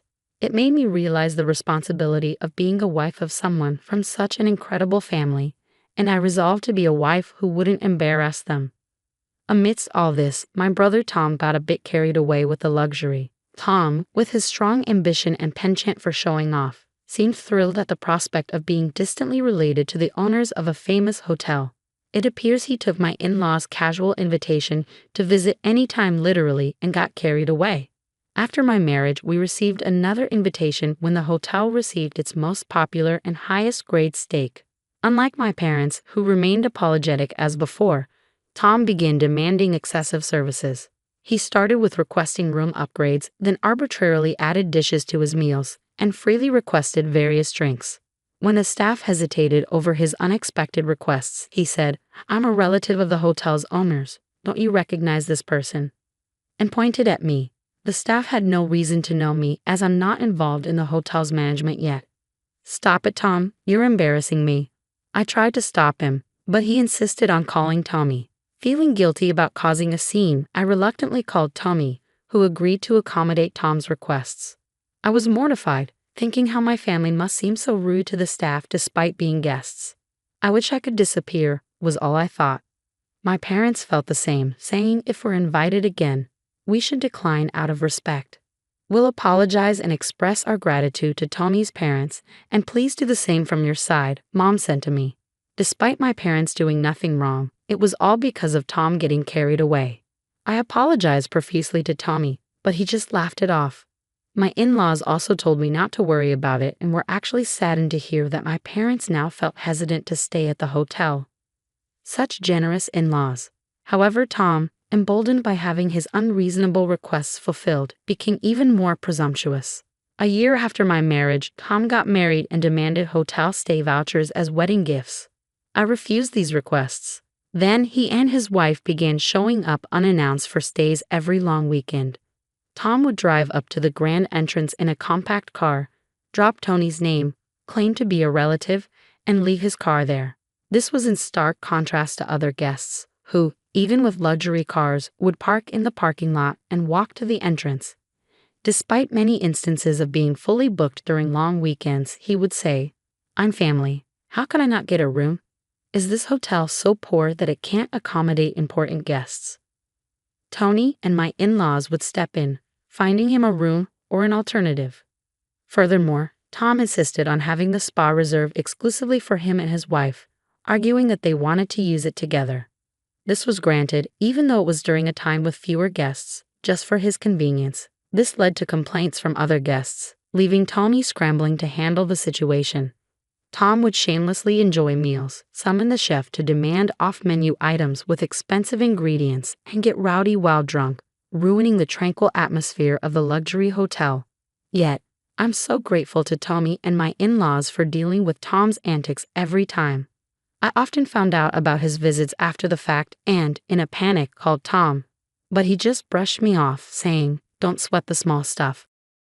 It's great that my sister married into such a good family. Such ridiculous demands were made, and he wouldn't listen to reason."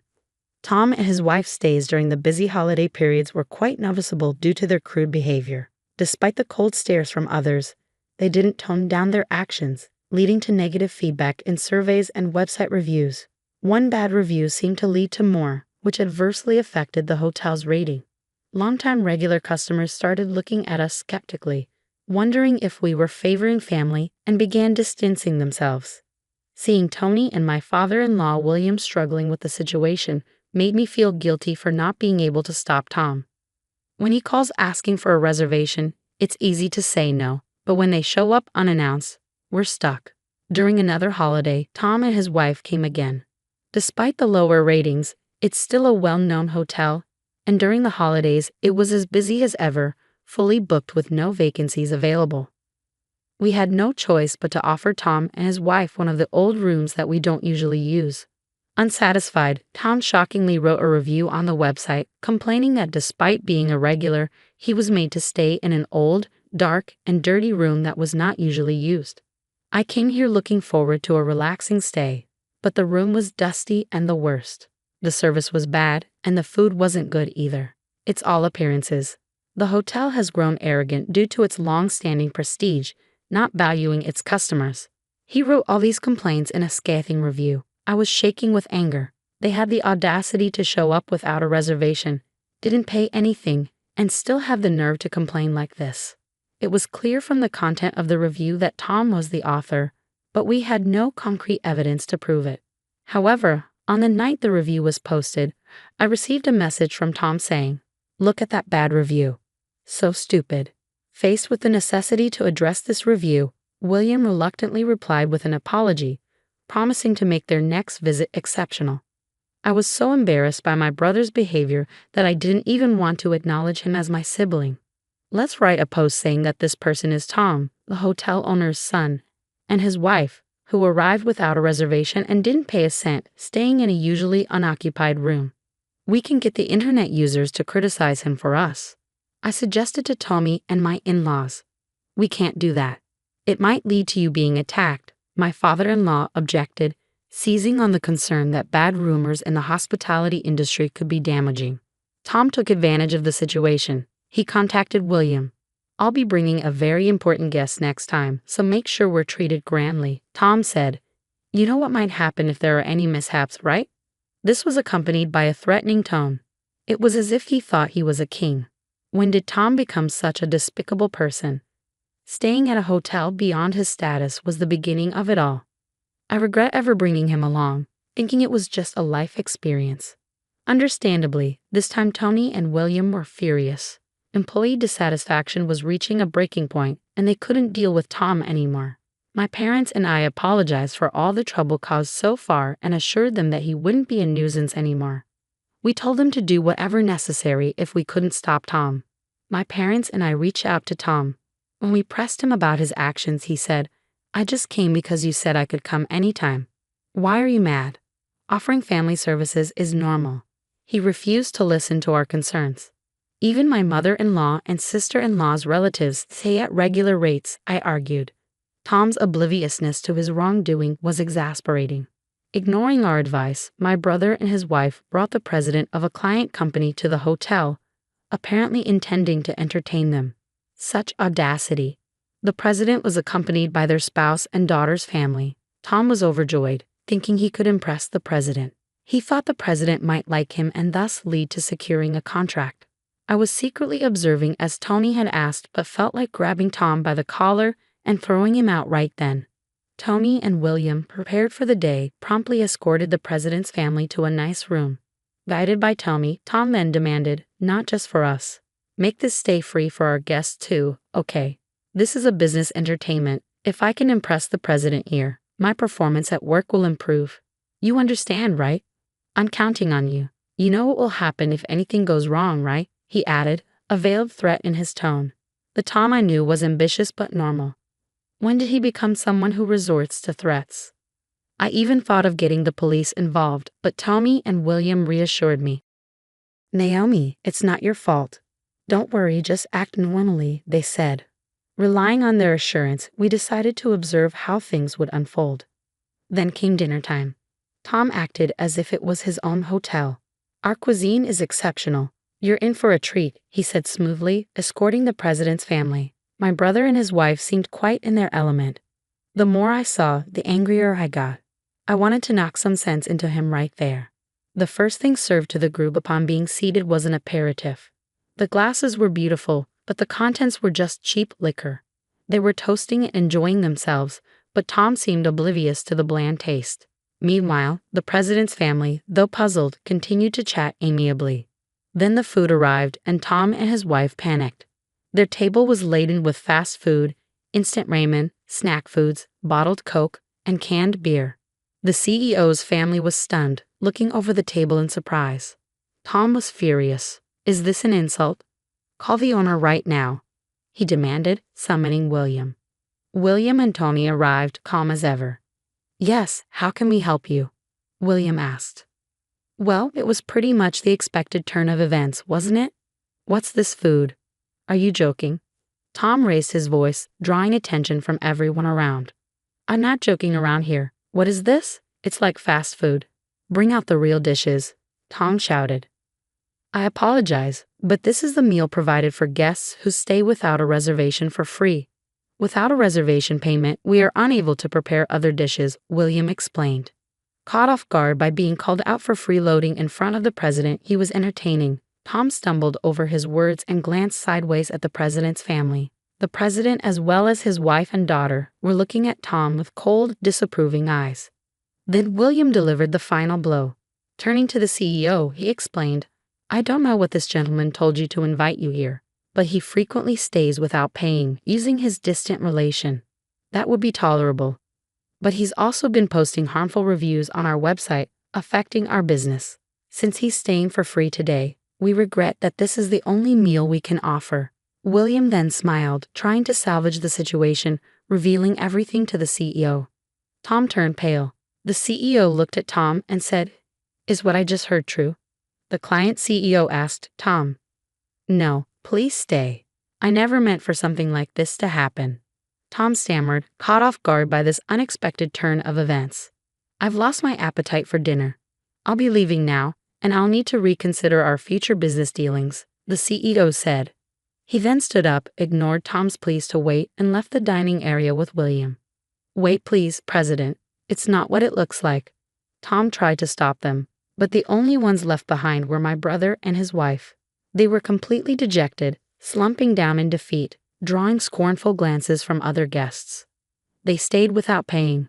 I can't believe it. Unforgivable. "Maybe they're the ones who wrote that bad review on the website," guests murmured, creating a noisy atmosphere. Unable to let the guests dine peacefully, Tommy and the staff escorted Tom and his wife out. "You ruined my business entertainment. What will I do if the deal falls through?" Tom protested loudly. "Be warned, if you continue to make a scene, we'll call the police," Tony warned. That quieted them down. To apologize to our guests for the inconvenience, I asked the chef to prepare a complimentary dish for each guest. It was unfortunate that they had to experience this unpleasantness during their otherwise lovely trip. In the end, the angry corporate president packed up and left, and upon hearing this, Tom also left the hotel. They couldn't do anything since they were threatened with police involvement. A few days later, the client CEO visited Tom's company. Tom turned pale upon seeing the client CEO at his office. "The other day, I wanted to discuss something with you," said the corporate president. "Please forgive me. I'm terribly sorry," Tom pleaded. "What exactly are you sorry for?" the CEO asked. "I intended to entertain, but it all turned into a mess.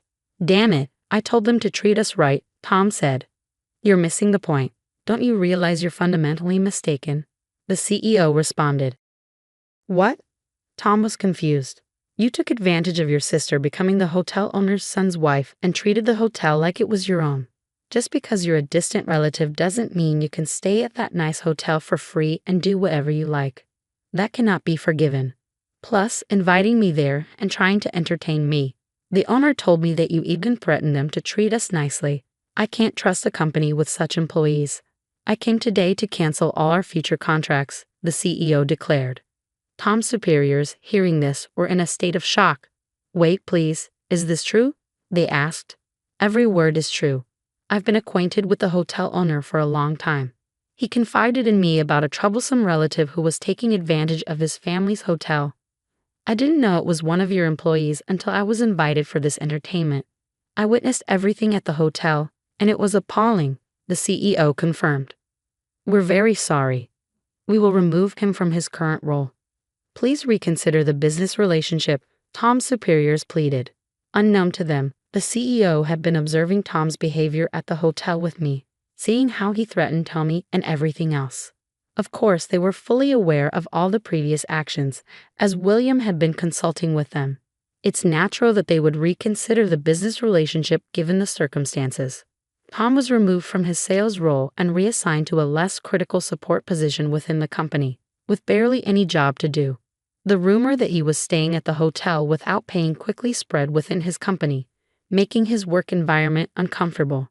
My parents and I decided to cut ties with Tom. My parents made him vow to never approach the hotel again, including our family home, and wrote a pledge to that effect. We asked Tommy to bill Tom for all his unpaid stays, which amounted to a substantial sum. Tom begged for a payment plan, clearly overwhelmed. Meanwhile, the hotel benefited from the CEO's support. He's quite famous and praised our hotel in an interview, calling it a wonderful place. His endorsement, along with his assurance to his contacts that the negative reviews online were not to be believed, brought many new distinguished guests to the hotel. The gap between the online reviews and the actual experience at our hotel became a topic of discussion, with Tom's negative reviews ironically attracting more guests. The hotel is always fully booked, especially on weekends. Lately, I have been helping out with accounting and as a front office manager. It's all new to me, but I find it fulfilling to contribute to our guests' wonderful experiences. My name is Layla. I'm 38 years old, and I live with my husband Zeke and our 3 daughters. I've been estranged from my family for about 20 years. I had parents and an older sister named Melissa.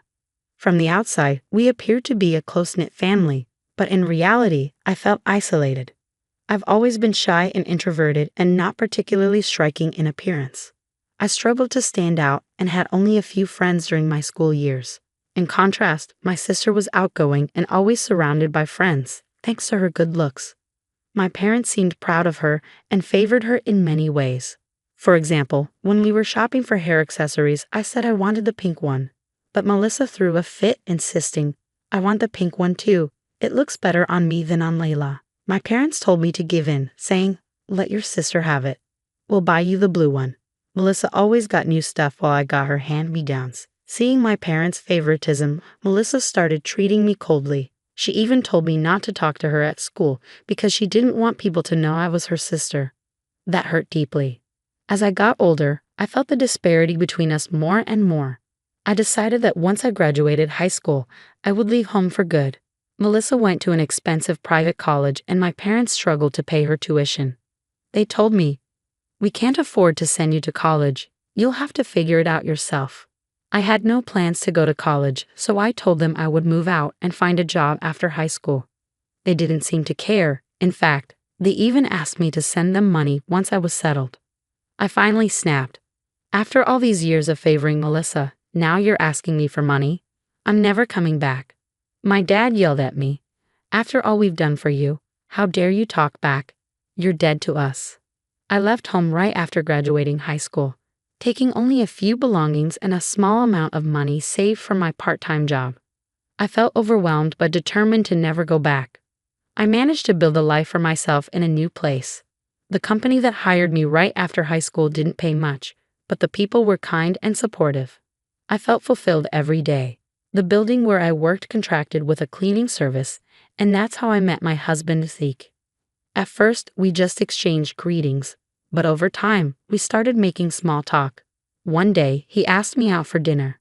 I had always been drawn to his warm smile and diligent work ethic, so I accepted his invitation without hesitation. We went out several times, and after our third dinner together, he confessed his feelings, and we started dating. My relationship with Zeke was going well, and on our third anniversary, we decided to get married. I thought it might be time for a family meeting, even though I wasn't thrilled about it. So I contacted my parents for the first time in years. Hearing their voices again brought back some memories. I told them about my upcoming wedding. We only have one daughter, so what if you're getting married? My dad's response was shocking. I was speechless and hung up the phone, tears streaming down my face. Even my wedding news was met with such indifference from my own parents. Zeke saw me crying and came over, comforting me with a gentle touch on my back. I told him about the phone call, and he looked sad. Don't worry, Lee, you have me now, and my parents are thrilled you're joining our family. He hugged me tightly. That's right, I'm not alone anymore. I decided to focus on the positive and enjoy my life going forward. My in-laws were incredibly kind, much warmer than my own family. A couple of years later, our first daughter was born, and we were living fulfilling lives. One day, years after cutting ties with my family, I received a call. It was from my dad. I hesitated but answered, thinking it might be urgent. He sounded unusually cheerful. Hey, Layla, how have you been? My dad asked. I'm doing well. I have a daughter now, I replied. Never mind that. Your sister is getting married. I was shocked that my news about having a child was dismissed so easily, but I kept my composure. That's great news. Congratulations, I said. My dad seemed pleased. She's marrying a wonderful man, a businessman who owns several companies. Then came the unexpected invitation. There's a wedding in 2 months. You should attend. I couldn't believe how insensitive he was.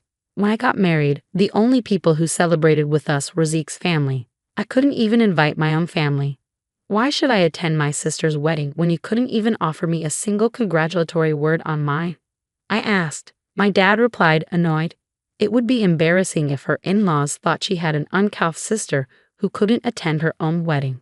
Make sure you come. He quickly told me the venue and date, then hung up. I felt somewhat obligated to attend. So I decided to go alone, leaving our daughter in Zeke's care. I had some time to kill before the meet and greet my dad had told me about, so I thought of hanging out at the hotel cafe. That's when I saw a familiar woman walking from the back of the lobby. It was my sister. Layla, what are you doing here? She seemed surprised to see me. Congratulations on your wedding. Dad told me to come. Her eyebrows furrowed. I told him not to invite you. Why would Dad do something like that? Apparently, my dad had invited me to keep up appearances. I didn't send you an invitation, Layla. I haven't even arranged a seat for you. I felt sad again, being treated this way after making the effort to come. If I'm not invited, I'll go home. I left my daughter with my husband to be here. Please explain to Dad, I said. As I was about to leave, my sister seemed to remember something. By the way, Layla, you're married too, right? What does your husband do? When I told her he was in the cleaning business, she scoffed. Cleaning? That sounds dirty. Your house must stink like garbage. How can you stand such a man? I lost my temper. Stop insulting my husband's job. I'm very happy with my life. I don't want you or Dad interfering anymore. Never contact me again. She sneered at me. I wouldn't want to be family with someone who smells like garbage. We're strangers now and will remain so. I won't bother contacting a stranger. I stormed out of the hotel, only then noticing my makeup was ruined by tears. I had traveled 2 hours to the venue only to leave within 30 minutes. When I got home, my husband and daughter greeted me with smiles and I broke down again. Seeing my face, my husband seemed to understand. You're home, Leela. This is where you belong, he said, hugging me. Our young daughter smiled at me and their warmth made me cry out loud. I hugged them back. I decided to forget about my dad, mom, and sister. My family is right here. That thought helped me return to my regular life. 10 years passed and I gave birth to 2 more daughters, making me a mom of 3. I had left my job after my first daughter was born but returned to work at the same cleaning company as my husband when things settled down. One day, while doing a big year-end cleaning at the office, I came up with an idea for a cleaning tool. I casually mentioned it to my husband at home, and he loved it. The idea quickly spread within the company, and they decided to turn it into a product. I was actively involved in the project, and the cleaning tool, packed with insights from a homemaker's perspective, was a big hit. It became a hot topic online and in magazines, and for a while, we couldn't keep up with the demand. The business grew so much that we decided to create a subsidiary for the manufacturing and sales of cleaning products. And guess what? I was chosen as the CEO of the new company. With strong support from everyone, the company has grown into a $10 million business. I'm busy with work, and sometimes household chores take a back seat, but my husband and daughter support me, and we're living a busy yet happy life.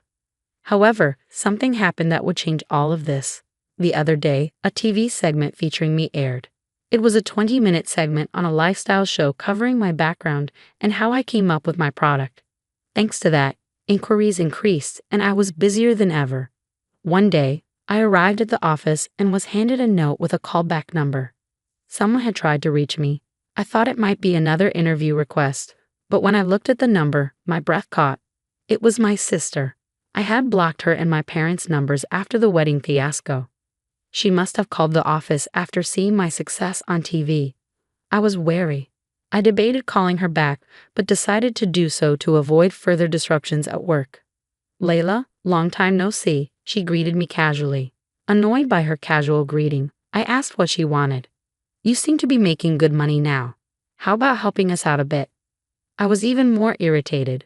Why would I do that now?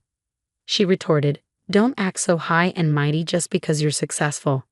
My husband can make way more money than you if he had the capital. So give us some investment money. There's no reason for me to invest in your husband's business. Don't call me again. I hung up furious. The call drained me emotionally, bringing back unpleasant memories. Just as I was trying to refocus on work, another call came in. This time, it was Dad. Why won't you help your sister financially? She's your only sister, he yelled as soon as I picked up. Have you forgotten what happened at the wedding? After all that, you expect. He cut me off. Stop bringing up the past. That's why you're so gloomy. I was dumbfounded by his audacity. My family consists of my loving husband and daughters. You're not my family anymore. Goodbye. I hung up, ignoring his protest. I thought that was the end of it, but I was wrong. My parents and sister showed up at my office. The receptionist was flustered as she came to get me. Showing up at my workplace is beyond inappropriate. Leave, I said. But Dad insisted. Come on, we're family. Let's continue our conversation from the other day. Not wanting to cause a scene at work, I contacted my husband, and we decided to meet them at home. The tension was palpable as both families gathered. I hate to be blunt, but you're here to ask for money, right? I don't have a single dollar for you. I took the lead. They laughed as if I was a joke. We're your blood relatives, Layla. If you're making money, we have a right to some of it. my sister said, and her husband nodded. With some financial help, I can run a business much more successfully than you. My brother-in-law spoke down to us. His rudeness confirmed he was cut from the same cloth as my sister and parents. The only connection I have with you is blood. I have no reason to help someone who's essentially a stranger to me. I tried to keep my voice steady, but anger made it quiver. Then let's stop being strangers from today. We'll be family again, my sister said almost mockingly.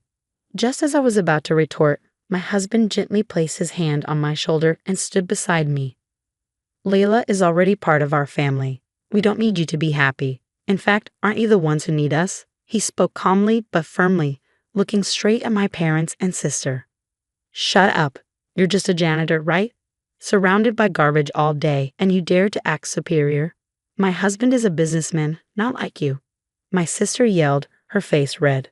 My husband replied, don't belittle janitorial work. It's an honorable job that keeps our community clean. Zeke is the CEO of the parent company of my business. My sister screamed in surprise. What, Leela? You never mentioned that. I thought he was just a janitor. Seeing the shocked faces of my parents and sister, I couldn't help but laugh. He wasn't the CEO when we got married. It was originally his father's company. Their faces turned sour. My husband continued, and if your husband is such a great businessman, he shouldn't need our financial help. My sister and her husband tried to respond but were at a loss for words. I took a deep breath and said, this is the last time we'll talk. We're fine being strangers. If you make a scene, I'll call the police. They glared at me, but my husband stepped in front of me and stared back. They left without another word. Later, my husband shared some surprising news. His company had business dealings with my brother-in-law's company. He decided to cut all ties. My brother-in-law came to apologize, but my husband didn't accept it. It seems that my brother-in-law's company, which lost its business partners, was unable to survive and went bankrupt, struggling with massive debt. My sister and her husband eventually divorced. Moreover, my dad, who had been receiving financial help from them, had prematurely retired without consulting anyone. Now he couldn't find a job due to his age. My parents' marriage was also on the rocks. My sister, now divorced and back at our parents' home, was barely making ends meet with a part-time factory job. As for me, my work is going well, and my family is happy. We're planning a long family vacation with my in-laws. I'm grateful for the happiness I have and plan to cherish every day. Dad said those words during Mom's funeral, even though she had committed suicide after being betrayed by him. The harsh reality is that Mom left us without revealing the truth. Where's Mom? Asked 5-year-old Brian, gripping my hand tightly. The portrait of Mom showed her smiling warmly, but I knew how much she had suffered because of Dad. I'll never forgive him. To let go of Mom's regrets, I, at 10 years old, clenched my teeth and took a stand. Fast forward 10 years, and I've slowly cornered them into a living hell. I'm Mia, a 20-year-old nurse, living with my grandparents and 15-year-old Brian. We're a family of 4. When I was 10, Mom passed away, and Dad quickly remarried, abandoning us. The remarriage happened so fast it seemed planned while Mom was still alive. Thankfully, my maternal grandparents took Brian and me in, showering us with love and care. Even as a child, I felt grateful and guilty seeing my elderly grandparents work hard for us, and I wanted to start working to ease their burden. Maybe that's why people always said I acted mature for my age. I have a painful past that I can't forget and nightmares that still haunt me. Back when I was 10, my parents fought almost every night, filling me with anxiety about what would happen to our family. One day, I woke up to the sound of their arguing. Peeking through a slightly open door, I saw Mom tearfully pleading with Dad. You're going to see her again, aren't you? You have 2 kids, you know. Please think about the children. Enough. I'm tired of your ugly face, Dad retorted cruelly. I don't even want the kids. I'm leaving you for Nancy. Just get out. Mom, despite the harsh words, glared at Dad and retorted, if that's how you feel, fine. But you'll pay alimony and child support, and I'll take this house as part of the property division. Hearing this, Dad raised his arm to hit Mom, and I couldn't help but scream, stop. Dad looked at me, surprised, his eyes wide open, bloodshot, and terrifying. Gathering my courage, I stood in front of Mom, arms spread to protect her. I hate you, Dad. With a click of his tongue, Dad slammed the front door shut and left. Brian, startled by the yelling, had woken up and was crying.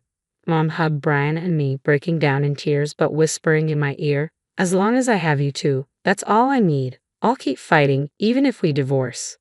But 3 days later, Mom was gone. She committed suicide by jumping from her fifth-floor condo in the middle of the night. I woke up to the sound of loud sirens from ambulances and police cars, and Mom, who was supposed to be sleeping next to me, was gone. I had a bad feeling. Mom's handwritten note on the table said, "I can't leave," and it was determined that she had committed suicide. On the day of the funeral, I stroked Mom's beautifully made-up cheek as she lay in the coffin, but there was no way she would wake up, and I couldn't stop the tears from rolling down her cheek. "Ma, why won't Mom wake up?" I took little Brian's hand and left him in the care of our grandparent, who was crying loudly. As I walked over to sit next to Dad, I heard an incredulous murmur. "This makes me feel lighter," Dad indeed said, even though it was during the funeral Mom who committed suicide after being betrayed by him. Why would he say something like that at a time like this? The photo of Mom on the memorial table showed her warm smile, but the person who pushed her to the edge was Dad. I couldn't believe that Mom, who was supposed to be strong for Brian and me, left us by taking her own life. Maybe it was my fault for saying I hated Dad. Maybe I should have helped Mom more, even though I was young and struggling. Dad had this smug grin on his face. Something's not right. There must be some hidden truth to all of this. That's what I felt even at the age of 10. 2 months after Mom passed away, Dad introduced us to a young woman. "Meet your new mom. Her name is Nancy. Be nice." The woman stared at Brian and me with cold eyes. Mom had just passed away, and now this? Was this the plan all along? I remember Mom saying during a fight with Dad, "You're going to see her, aren't you? This woman must be that Nancy." I looked at Nancy, bewildered. Living with her is going to be a nightmare. Even with those thoughts, I put on my best fake smile and greeted her innocently. "I'm glad to have a kind-looking Nancy as our new mom. But he won't be living with us. You two are going to Grandpa's house." At that moment, Dad chose his affair partner Nancy and easily abandoned Brian and me. Still, I pretended to feel nothing and responded to Dad, "Is it because Grandpa and Granny look so sad?" "I understand, but I'm just not seeing you, Dad." When I said something I didn't mean, both Dad and Nancy smirked. "Enjoy your laughter while you can," I thought, screaming silently in my heart. Mom must have committed suicide because of Nancy's appearance. I won't let this go, Mom. Watch me. At 10 years old, I decided to take action to help my mom find peace. But back then, I was just a kid in elementary school. I racked my brain, wondering what a child could do, what I should do first. While packing to move to my grandparents' house, I also searched through Mom's belongings and Dad's study. I had a feeling that Mom's stuff might get thrown out now that there was a new woman in Dad's life. I found something astonishing but didn't know what to do with it at that time, so I quietly tucked it into my bag. We started living with our grandparents, which must have been tough for them at their age. Grandpa took a job as a security guard, and Granny started working part-time at a supermarket checkout. I did my best to help with chores and take care of my brother Brian, but I was limited in what I could do because of school. Seeing my grandparents struggle financially, I remembered Mom saying she would get alimony and child support from Dad when they fought before she passed away. If we had that money, it would make life a bit easier for my grandparents. "Hey Granny, is Dad paying child support?" I asked. "Kids shouldn't worry about such things," Granny tried to be vague, not wanting to burden me. But when I pressed her, I found out Dad hadn't given us anything. My grandparents thought they had caused Dad trouble by Mom's suicide, so they didn't charge him anything. Even so, dumping his kids and pretending not to know is just awful. That's unforgivable. I broke open my piggy bank, gathered the coins, and took Brian's hand to board a bus to Dad's office. Once we arrived, we sat down in front of the entrance and started crying. Brian was genuinely scared and crying, but I was faking it. People who looked like Dad's coworkers gathered around and asked what was wrong. "We came to see Dad. We don't have money, so we don't even have food." The crowd looked shocked, but the most shocked was Dad. "Why are you two here?" After scrutinizing us, he heard from his coworkers what I had said and started sweating profusely. Fine, I'll give you money. Now go home." "Hey Dad, what's child support? Is it just $10? Dad, who tried to send us away with just a $10 bill, was met with cold stares from the crowd. "No, it's $500. I just forgot to pay Grandpa, so it's $500 for both of us." "That's too little." Whispers like raising 2 kids and $500 these days started circulating. "It's $1,000 for both of you. I'll send it now. Go home." Thanks, Dad. If you forget the child support again, we'll come to your office. From then on, Grandpa received child support every month. Dad, however, became the subject of cold stares at work for abandoning his kids and remarrying the younger woman, and eventually quit his job. He found another job, but it paid less than the previous one. Every time he fell behind on child support, I'd show up at his office, forcing him to change jobs multiple times, each time with a lower salary. The bad rumors about Dad didn't stop at the office. I also took Brian to the homes of Dad's friends and relatives and pretended to cry, saying, "We miss Dad. He never visits." Thus, their reputations worsened and both Dad and his new wife Nancy became socially isolated. But I wasn't done. I frequently took Brian to visit Dad and Nancy's house for a specific reason. "What are you two doing here?" "We miss Dad." Brian hugged Dad, who looked genuinely happy, and let us in. Nancy glared at us, but I pretended not to notice and kept smiling. As soon as I entered the living room, I looked around and acted excited. Mom used to always be here when we were kids. We were all so close. Ah, the cup Nancy's using, that was Mom's favorite. Nancy put the cup down with a disgusted look and never used it again. We started bringing gifts for Father's Day, birthdays, and Valentine's Day. As we visited Dad regularly, the tension between him and Nancy escalated, and we could sometimes hear them arguing. That was my goal. Once, Nancy shoved me so hard I scraped my knee. I exaggeratedly cried out, "Dad, help," which led to another big fight.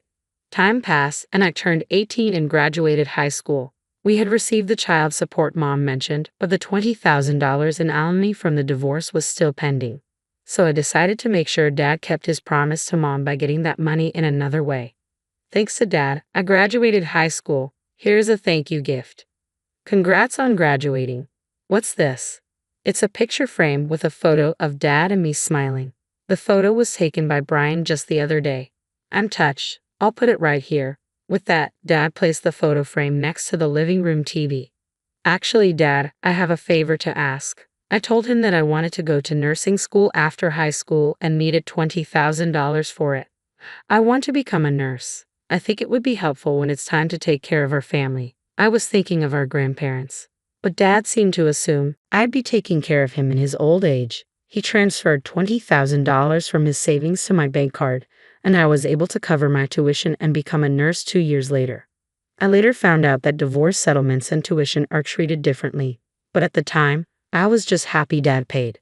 Now, I'm 20 years old, and it's been 10 years since Mom passed away. Brian and I visited Mom's grave and paid our respects. Mom, it's been a long wait, but the day to let go of your regrets has finally come. Watch over us, I said. Brian, standing next to me, nodded in agreement.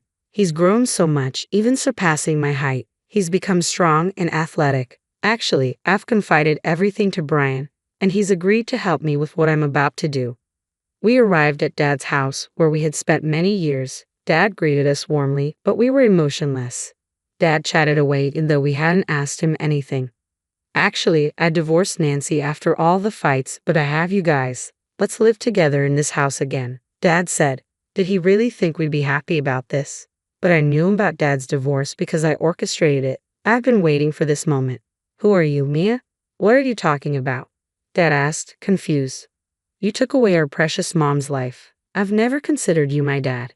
For the past 10 years, I've been patient just to let go of Mom's regrets, I said. Dad never expected this attitude from me.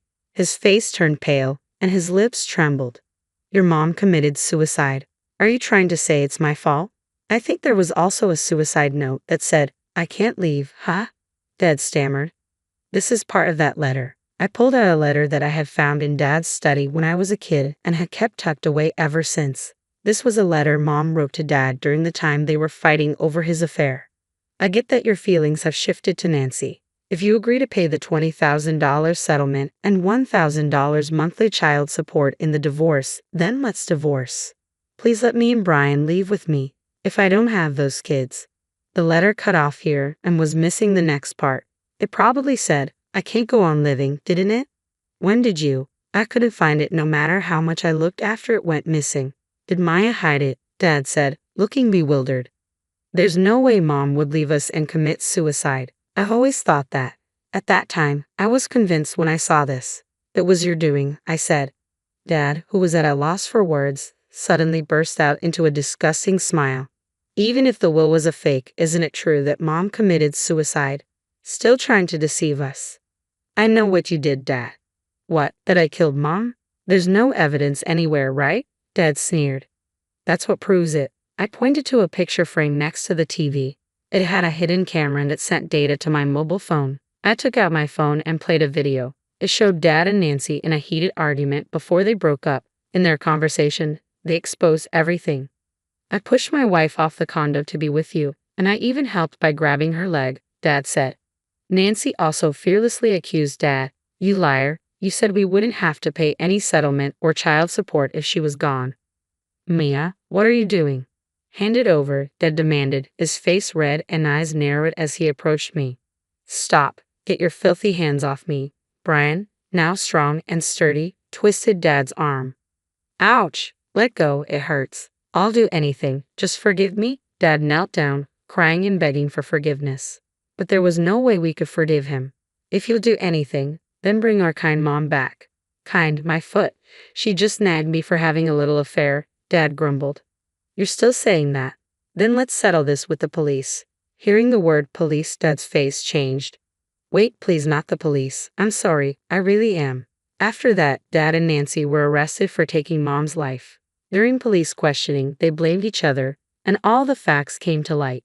The two showed no signs of remorse and will likely spend a long time in prison. Even if they get out, they've been fired from their jobs and disowned by their families. No one will associate with them. I'm working hard as a nurse, living peaceful and fulfilling days. Brian is studying hard, saying he wants to become a detective who protects the weak from the wicked. Since I'm also working, we've asked our grandparents to take it easy, and we plan to live happily as a family of 4 from now on. Christopher, you're a disgrace to this family. Leave. You're not wanted here. Those harsh words came from my dad at my brother Alex's wedding in front of a room full of people. Alex didn't stand up for me. I was about to leave, boiling with anger, when a wedding staff member approached me, asking for help in a moment of crisis. This turned out to be the moment when my dad finally realized who I really was, and he got quite a surprise. My name is Christopher, and I'm one of 2 brothers. Our dad, a lawyer, was always tougher on me than on Alex. Growing up, we had no free time between lessons and studying. Even playing with friends wasn't allowed. I worked hard to live up to Dad's expectations and to catch up to my brother Alex, who I deeply admired. But no matter how hard I tried, I always felt inferior to Alex and a disappointment to my dad. The first significant event in my life was taking the entrance exam for a prestigious private school. Knowing it was a long shot, I still tried to get in because Dad wanted it. The result was inevitable. I failed. After that, Dad pretty much ignored me, only speaking to Alex and my mom. So, I ended up going to a local public high school. For those 3 years, I constantly felt stressed. Dad continued to ignore me, and so did Alex, which was heartbreaking. My only solace was my mom. She continued to treat me the same way as always. Right after high school, I left home without saying a word to Dad or Alex. I'd only left a note for my mom. Desperate to leave, I found a job where I could also live in. Luckily, I found a job opening at a hotel. I applied right away and got the job. Ever since I started working, I've been living a fulfilling life. It wasn't stifling like it was at home. I got to focus on what I needed to do. Christopher, another mistake. How many times do I have to tell you? Michael, the hotel manager, was really tough on me. As a high school graduate, I didn't know anything about the real world and was always getting scolded. Still, I worked hard every day. But it was a different kind of tough from Dad. Michael actually praised me when I did well, which motivated me to do better. Something memorable happened at the start of the new year. New Year's is the busiest time for the hotel. After completing all the required training, I was finally able to work on my own. That year, the hotel seemed more crowded than usual, especially during dinner time when guests either gathered in a big room to eat or had meals delivered to their rooms. It was insanely hectic. I was still a rookie and knew I was causing the hotel some trouble, but I gave it my all.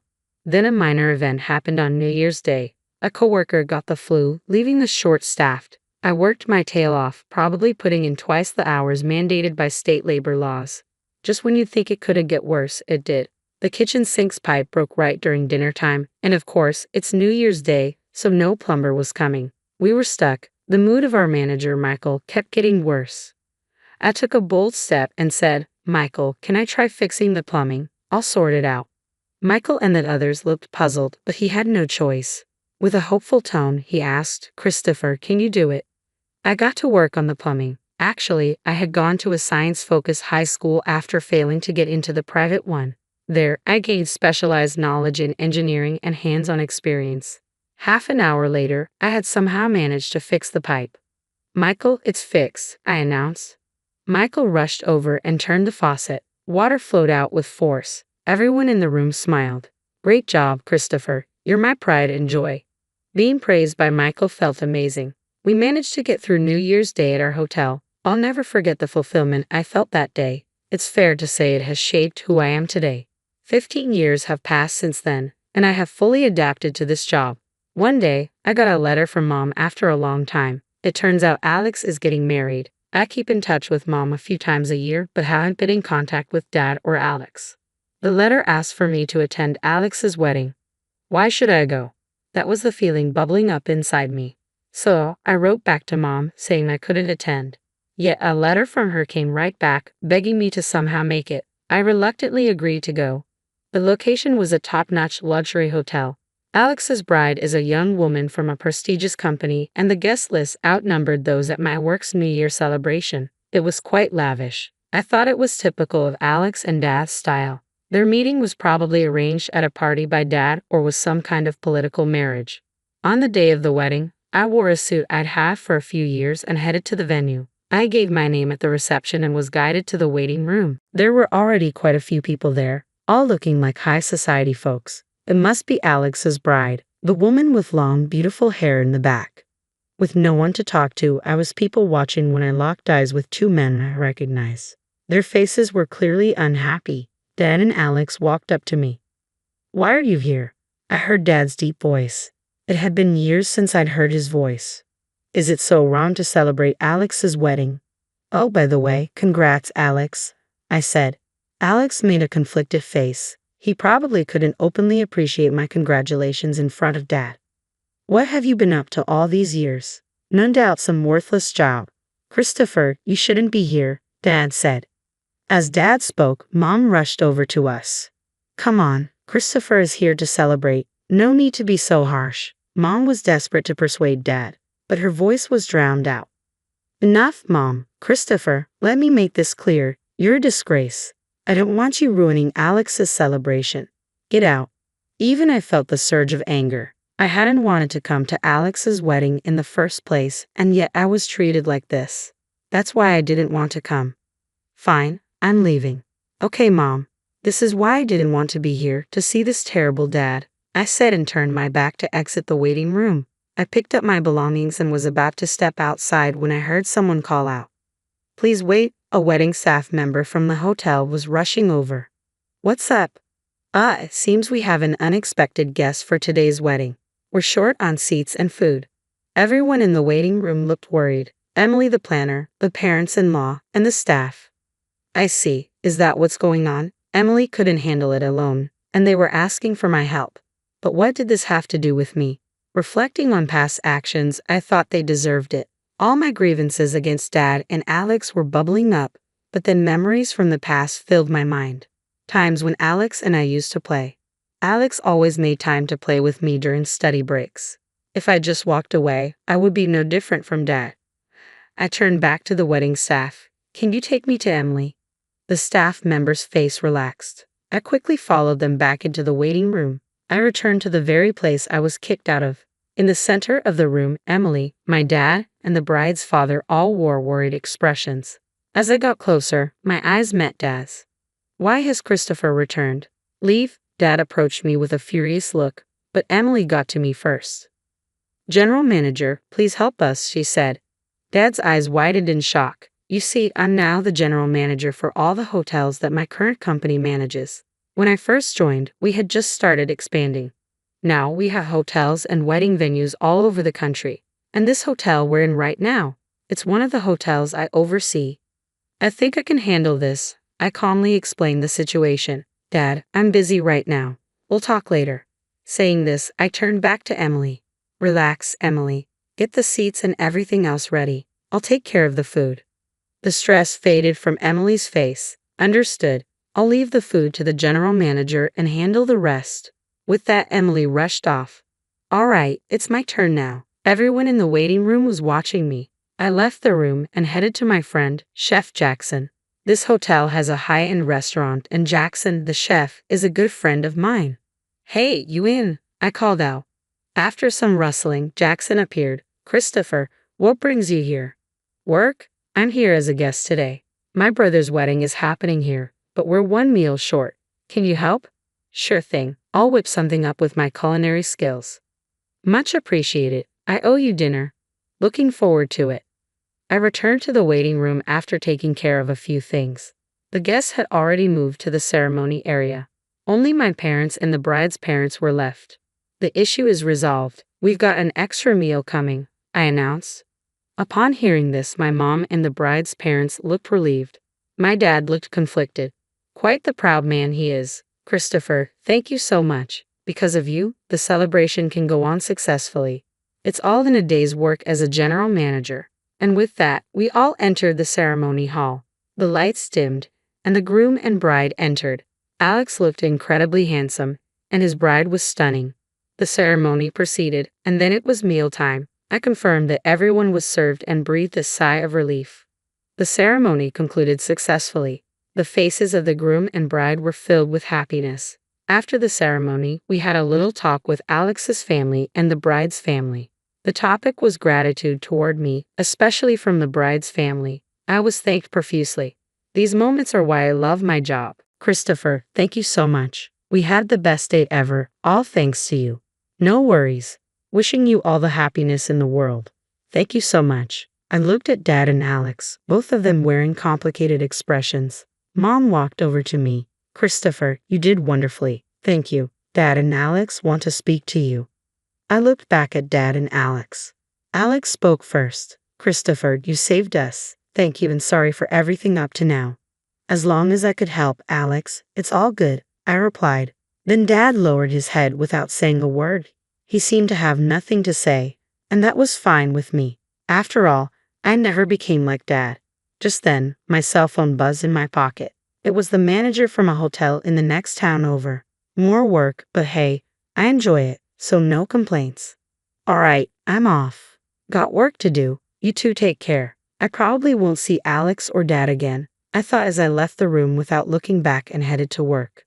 3 days after Alex's wedding, I was enjoying a rare day off, sitting on the sofa, sipping warm coffee. That was my happy time. Suddenly, the doorbell rang. Who could it be? I wondered as I went to the door. Alex was there. Surprised, I opened the door. Alex, what brings you here? Sorry, I got your address from Mom. Wanted to talk to you. Christopher, he wants to talk to me. Maybe he came to say thanks again. Well, you want to come in. Pardon the mess. If it's okay with you, Christopher, I'd like that. Alex gave a forced smile. I invited him in and served him coffee. Thank you. Smells good. Alex took a slow sip of his coffee. Seems like we both enjoy coffee. So what did you want to talk about, Alex? Alex put down his coffee cup and looked me straight in the eye. The next moment, he apologized. I'm really sorry for everything. I was puzzled. He came all this way to say that. A phone call would have sufficed. Hey, it's all right, Alex. Alex looked up. Actually, I came today because I want to share some things with you, Christopher. If you don't mind, I'd like you to hear my grievances. Grievances? I was left speechless. Alex began to speak slowly. You might think I'm the older brother who can do anything, but I envy you, Christopher. You're free from Dad's pressures, living your own life away from our parents. I couldn't say a word. Alex felt that way. I had no idea. Silence filled the room for a moment. I felt somewhat guilty. After all, I had unintentionally shifted all of Dad's expectations onto Alex. Choosing my words carefully, I spoke. Alex, I'm sorry. I never considered that you were struggling too. My brother smiled weakly. That's just it. It's not your fault, Christopher. I was the weak one. Hearing that, I finally found my words. Alex, I think you've been through struggles I can't even imagine. I truly admire that. But I also want you to know about me. Taking a deep breath, I paused to collect my thoughts. Alex listened intently, not saying anything. Breaking away from our parents and becoming independent wasn't easy either. The beginning was really tough. Yeah, it's true. We both have our share of hardships, Alex responded. It seemed Alex had more to say. I don't consider myself wise enough to convince Alex, nor do I know the words to do so, I thought. So, I said what I honestly felt to my esteemed brother. To be honest, I think you should do what you really want to do, Alex, without worrying about Dad. After pondering my words, Alex stood up, a relieved look on his face. You're right, Christopher. You've helped clear up my inner turmoil. Thank you. No, thank you, Alex, for coming over. I escorted Alex to the door. I'll come by for coffee again, he said and left, a natural smile on his face. A month later, a letter arrived from Alex. He had been a lawyer to meet Dad's expectations but decided to quit and start training as a glass craftsman. Turns out he met his girlfriend at a glass workshop he had been attending as a hobby. I'm sorry, Alex, for ever doubting you. As expected of Alex, he's been disowned by Dad. But Alex's wife is supportive and he's full of motivation. Dad remains the same, but I know Alex will pull through. Since then, our families started interacting more. There really is something special about the bond between siblings. As I was lost in thought, my mobile phone's alarm went off. Whoa, it's already this time. I have to leave the house today. Another day awaits on the path I chose and the job I chose. A few years ago, my husband passed away suddenly due to an illness, and now I live alone. I have 2 children, both married and living apart from me. My son has his own family overseas, so I rarely see him, and I don't get to see my daughter much since she got married. I occasionally call my children, but I've been somewhat worried about my daughter. She always sounds lifeless, and I wondered if she was being mistreated at her in-laws' place. Since getting married, my daughter has been living with her husband's parents. I've never been mistreated by my in-laws myself, but I have friends who have, so I am concerned. Hello, Sarah. Are you okay? I sent a package to you recently. Did you receive it? Thank you. Sorry for contacting you late. I've been quite busy. Well, as long as you got it. But Sarah, you sound like you're not doing well. Are you okay over there? Yes, I'm fine. Sorry for making you worry, Mom. Sarah's voice was somewhat faint, almost ghost-like. Come to think of it, I haven't seen her in a while, so I can't confirm her well-being. I became anxious, wondering if she's eating properly or getting enough sleep. As a parent, no matter how old you are, you worry about your children, even if they are married and have their own family. I think that doesn't change. My late mother worried about me until the very end, so I thought it was normal for me to be concerned. I worry about Sarah to the extent that it's not overprotective or intrusive, but I worry she'll be annoyed. Well, Sarah isn't the type to say such things, so I reached out to her only once in a while. One day, I was going about my regular chores and work just as usual. It was already 8 p.m., and I was thinking about having a cup of tea before heating up the bathtub. That's when the doorbell rang. I wondered who it could be at this hour, and when I opened the door, it was Sarah. She looked more worn out than the last time I saw her. Her hair was a mess, her cheeks were gaunt, and her wrist, visible from her sweater, had become very thin like withered branches. I panicked, wondering why Sarah had ended up like this. Sarah, what happened? Why are you here at this time, and what's with your look? Actually, I haven't been able to buy a single piece of clothing. What? Really?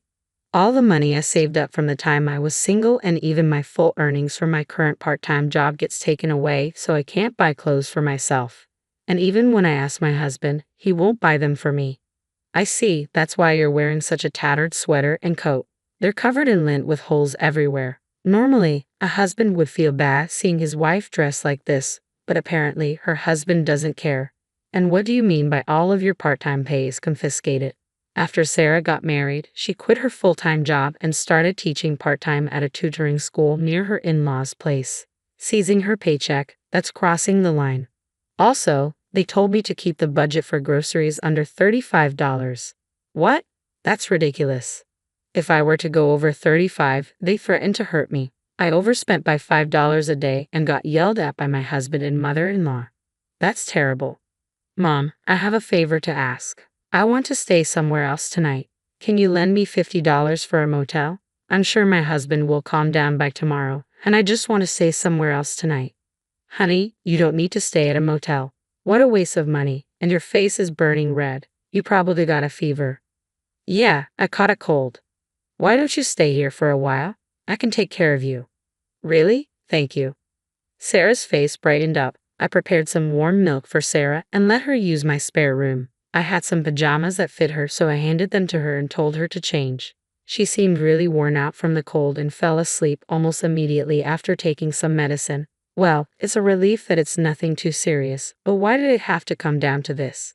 Sarah says she would get in trouble if she didn't keep their monthly grocery expense under $35, but that's impossible. They're not farmers. They can't grow and get their own vegetables and fruits to keep their budget that low. It made me wonder if they had some sense of basic living expenses. With inflation, prices of goods have been rising, and there's no way 35 is enough for Sarah, her husband, and her in-laws.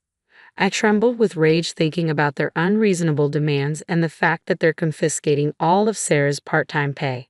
The next morning, Sarah got up looking sluggish, but her fever seemed to have gone down a bit. I made her see a doctor just in case, but it turned out to be a common cold. I was relieved it wasn't anything serious.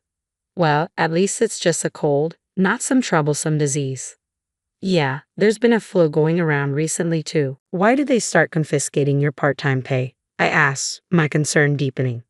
My mother-in-law keeps insisting that she needs money, Sarah replied. At first, she said she didn't have enough funds for retirement, giving several reasons, but something feels off. Huge boxes are constantly being delivered to our house, and she doesn't show me what's inside. What? I'm starting to suspect that she's buying something suspicious. She told me it's for her retirement, but I think she's lying. That's concerning, I said. I too began to think that Sarah's mother-in-law, Sabrina, must be buying something sketchy. Sarah hadn't seen what was inside these frequently delivered packages, but she said they were definitely suspicious. They arrived in abundance from overseas, so I guess her part-time earnings were being spent on that. Taking Sarah's part-time wages to buy whatever she wanted was truly wicked. What in the world were her in-laws buying in such quantities anyway? I started to feel scared. Then one day, I decided to go out for some tea with my friend. Sarah had recovered from her cold, so she said she was just going to relax at home and read a book. After having tea with my friend, I decided to report my daughter's situation to the police. About 2 hours later, Sarah's in-laws showed up. Her husband was away on a business trip abroad, but the expressions on his parents' faces were demonic. Sabrina turned beet red while her father-in-law, Robert, glared at me. You're the one who reported us to the police, aren't you? Sabrina accused. Yes, that's correct. I'm sure Sarah must have secretly looked into the packages and told you about it, right, honey? Robert said. That's right, it must be because of this chick that the cops are on to us. No, my daughter said she didn't look inside. I can't believe that. I'm sure she's trying to set us up. What a wicked daughter-in-law, being nasty and disrespecting her in-laws. That's right, a daughter-in-law should value her in-laws, and yet this woman just ran out of the house and even ignored our calls. There's no point hiding here. But I had no idea what my husband would do to me if I didn't run away. What? You're blaming our son now? It's your fault for overspending on groceries. Stop with the excuses. That's right, shut up now. Just how many times do we have to tell you that we only have light meals to keep it healthy? So $35 for groceries should be enough. Light meals? Yes, exactly. Light meals are the best for us humans. Eating luxurious meals can lead to gout or lifestyle diseases, which is why our model is to have light and simple meals only. So $35 is indeed enough for groceries. Well, because of all that nonsense, my daughter has become as thin as a rail. Robert always insisted eating light meals was a shortcut to good health, but when Sarah first came home, she was clearly malnourished. Her shiny hair was now dry, so was her face, and her skin was peeling off. What's worse, she was so skinny that she looked like a skeleton. She might have gained a little weight now, but no one can possibly gain 20 pounds in a month no matter how hard they try. Sure, there might be some who can, but Sarah isn't a big eater, so she probably only gained about 5 pounds max. And yet she's wasting $35 like that. She's such an incompetent daughter-in-law. Have you ever taught her how to manage household expenses? This tells a lot about the way you raised her. Oh, look who's talking. What did you say? All that talk about light meals is just a lie, isn't it? You two have been secretly feasting on good food, haven't you? Ah, well. A friend of mine mentioned that she saw you guys shopping for expensive ingredients at the upscale supermarket, Whole Foods. That's. And apparently, you were also buying quality liquor. Were you hiding it to drink somewhere else? Well, they were clearly taken aback, looking rather flustered. Sweat was trickling down their faces, and they were huffing and puffing as they wiped it off. So what's your point? Reporting us to the police just because we secretly enjoyed good food with our daughter-in-law? Have you lost your mind, Kathy? Ha ha. Exactly. It's not a big deal, right? We also want to spoil ourselves once in a while. We've been eating simple and light meals for so long. Oh, is that so? But I suppose all this luxury is thanks to the money you've made through your sketchy business. What? Don't you guys sell Japanese pharmaceutical products on eBay? About that. It seems that it's against the site's policy for individuals to sell pharmaceutical products. I don't really use online flea markets much, so I wasn't aware, but isn't that against the Pharmaceutical Affairs Law? Well, so I decided to report it. It seems you were selling stuff like Dream Diet pills. But how do you know? Oh, that friend of mine was almost sold your products. She's a bit chubby, and when she was walking down the street, she ran into you and got asked to try the Dream Diet pills and to buy them from your online store. Oh, in that case, my friend is indeed a bit chubby. She was offended that someone even more overweight would say something like that to her. I continued. Well, Sabrina, you are indeed quite large. So what? What do you mean by large? My body's glamorous, Sabrina shot back, indignant. Glamorous? Also, Robert, you've got a bit of a belly too. You must be eating and drinking some pretty good stuff using our daughter's part-time earnings, despite luxurious produce at the supermarket and profiting off your diet pills. It's all muscles, Robert protested. I've got a hard, tight six-pack, right, dear? Yes, that's right, Sabrina agreed. Robert is definitely not overweight, and I still turn heads because I have a nice body too. She snorted and bragged about being considered good-looking. Wearing a tight mini skirt even in the middle of winter, she didn't wear stockings, and I wondered if her bare legs got cold. At that moment, Sarah spoke up. Well, you use that glamorous body of yours to get guys, right? Ha ha. Ha! The other day, I went to the doctor because I had a cold. There was an OB/GYN next door, and I saw you going in with a young man. Ha ha. Hey, there's a reason for that. Do you mean in your 50s you've had a child with a young man, or did you catch a disease? Oh my, that's not it. Shut up, you. You got that far with some random guy. Are you pregnant or sick? Which is it? I'm sick. What the hell? No wonder I've been feeling off. It's your fault. I'm sorry. I was just with him for fun. It's not my fault the guy just wouldn't leave me. Ha, you seem to be having a great time. You guys even look like a sweet couple, holding hands and going into the hospital. And it was you who was all excited, talking about going to a restaurant and a Ferris wheel afterward. Ha ha. Shush, don't talk anymore.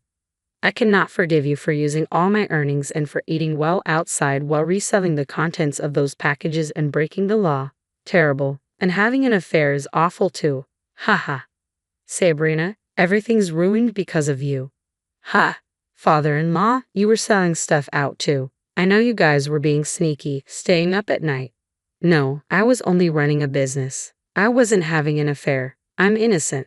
No, what are you talking about? You've been a criminal since the moment you violated the law. You're far from innocent. My daughter had grown tougher and took a firm stand against them. Sabrina was sobbing uncontrollably, and Robert kept yelling. It was a disaster. Even though we were in our house, they were so loud that our neighbors came out, and it turned into a spectacle. They yelled at me, saying they were embarrassed, but it wasn't my fault. For now, my daughter is planning on divorcing her husband. Given that she was abused, she'll probably sue him for emotional distress and seek compensation. That's right, I will seek compensation from my husband. Also, please return all my part-time earnings that you took. But I said give it back. Don't underestimate me. Did you think I was some slave who would just obey everything? I'm not afraid of you anymore. I don't care what happens. Just give it back. Why, yes, I'm sorry. I was wrong. I apologize. Our usually soft-spoken daughter raised her voice, causing them to hastily bow down in apology. It seemed as if we were bullying them, and I wished my daughter would stop yelling. But I guess it served them right. In the end, they were penalized for their crimes. Later, Sabrina and Robert got divorced. It turned out Sabrina had not only contracted a disease but was also pregnant in her 50s. Even I was taken aback by this. She had to pay alimony to Robert.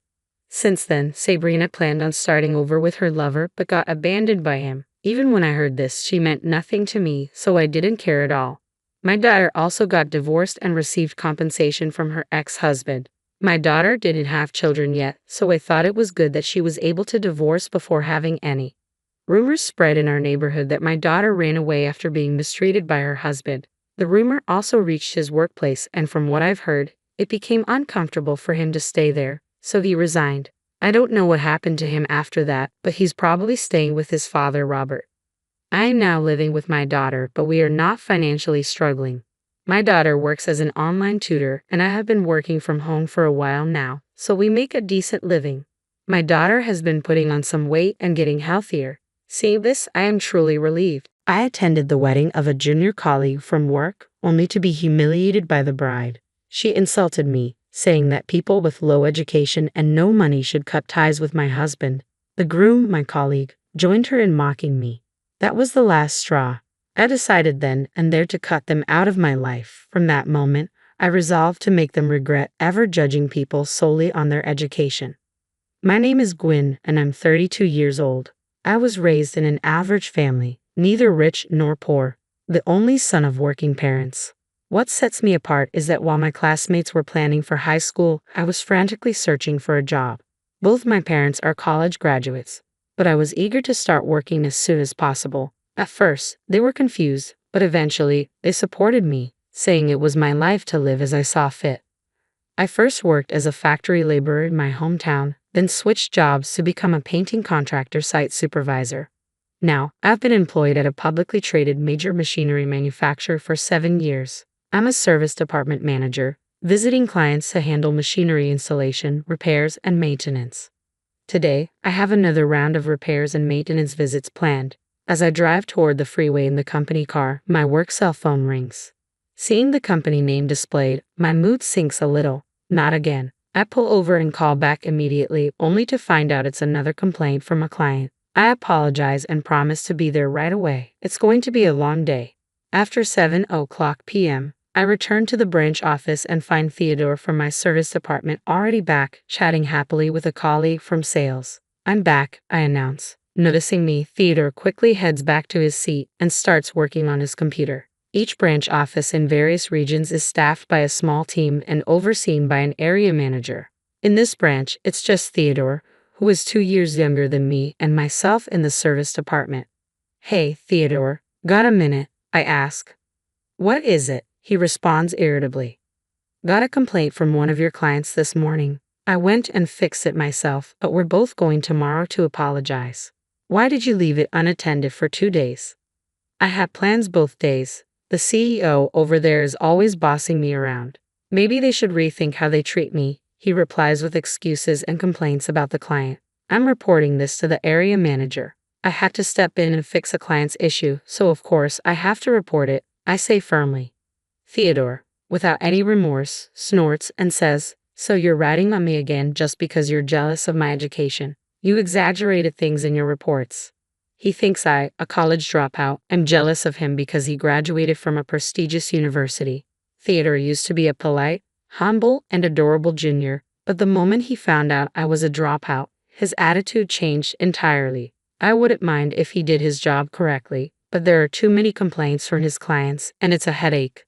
The next day, we both go to the client to apologize. What are you doing here now?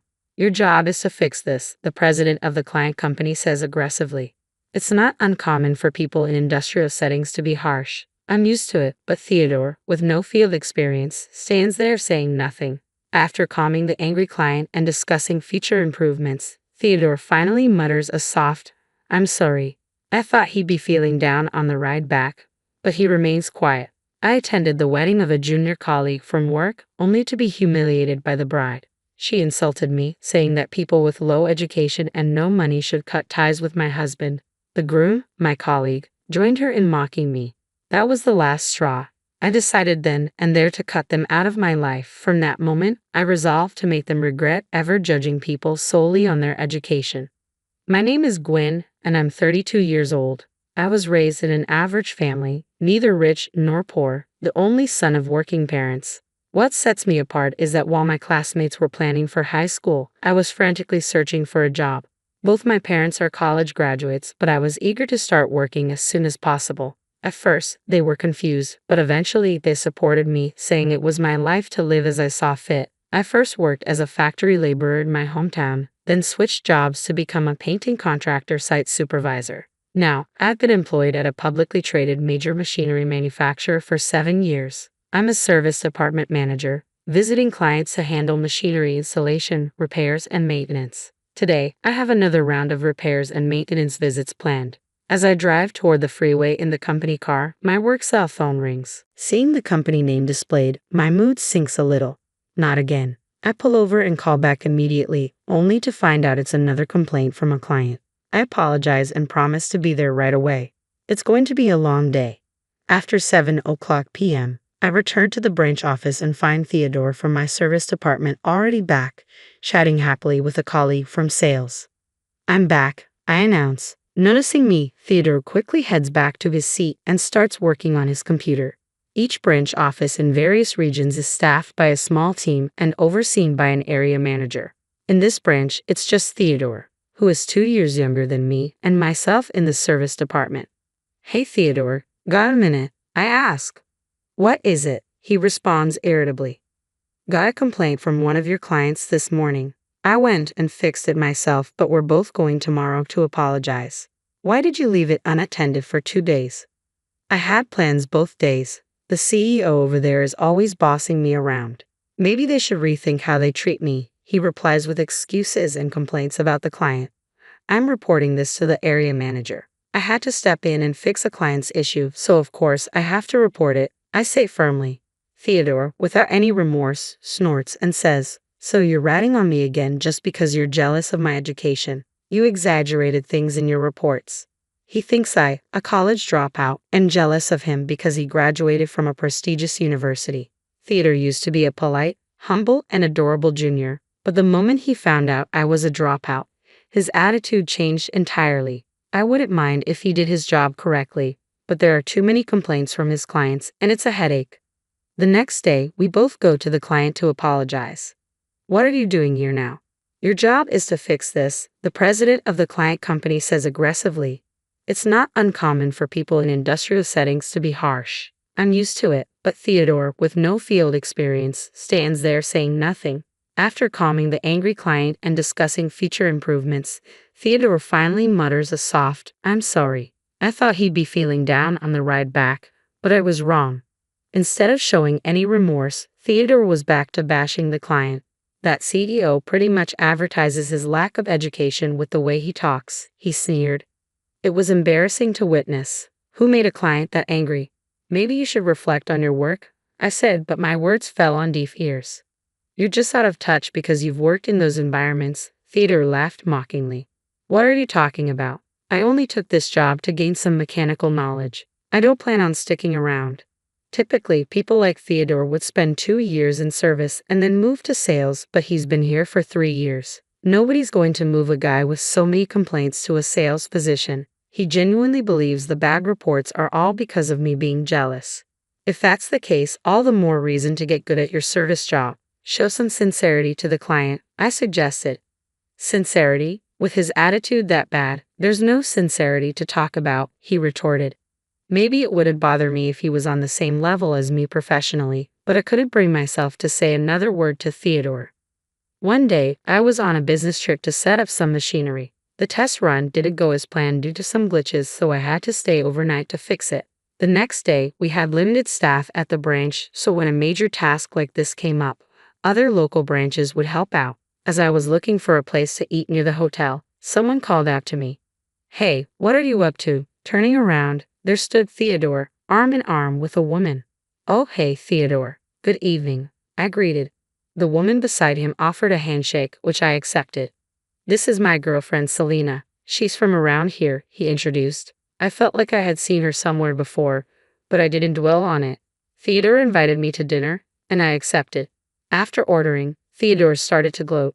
Actually, just got engaged. She graduated from the same college as me, and her family is quite wealthy locally. Definitely on a fast track to success. That explained the dinner invitation. He wanted to show off his fiancée.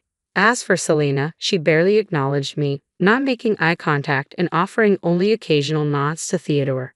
Dinner ended with Theodore dominating the conversation. When it was time to go, he excused himself to go to the restroom, leaving me alone with Selena. She broke the silence. I've heard quite a bit about you from Theodore.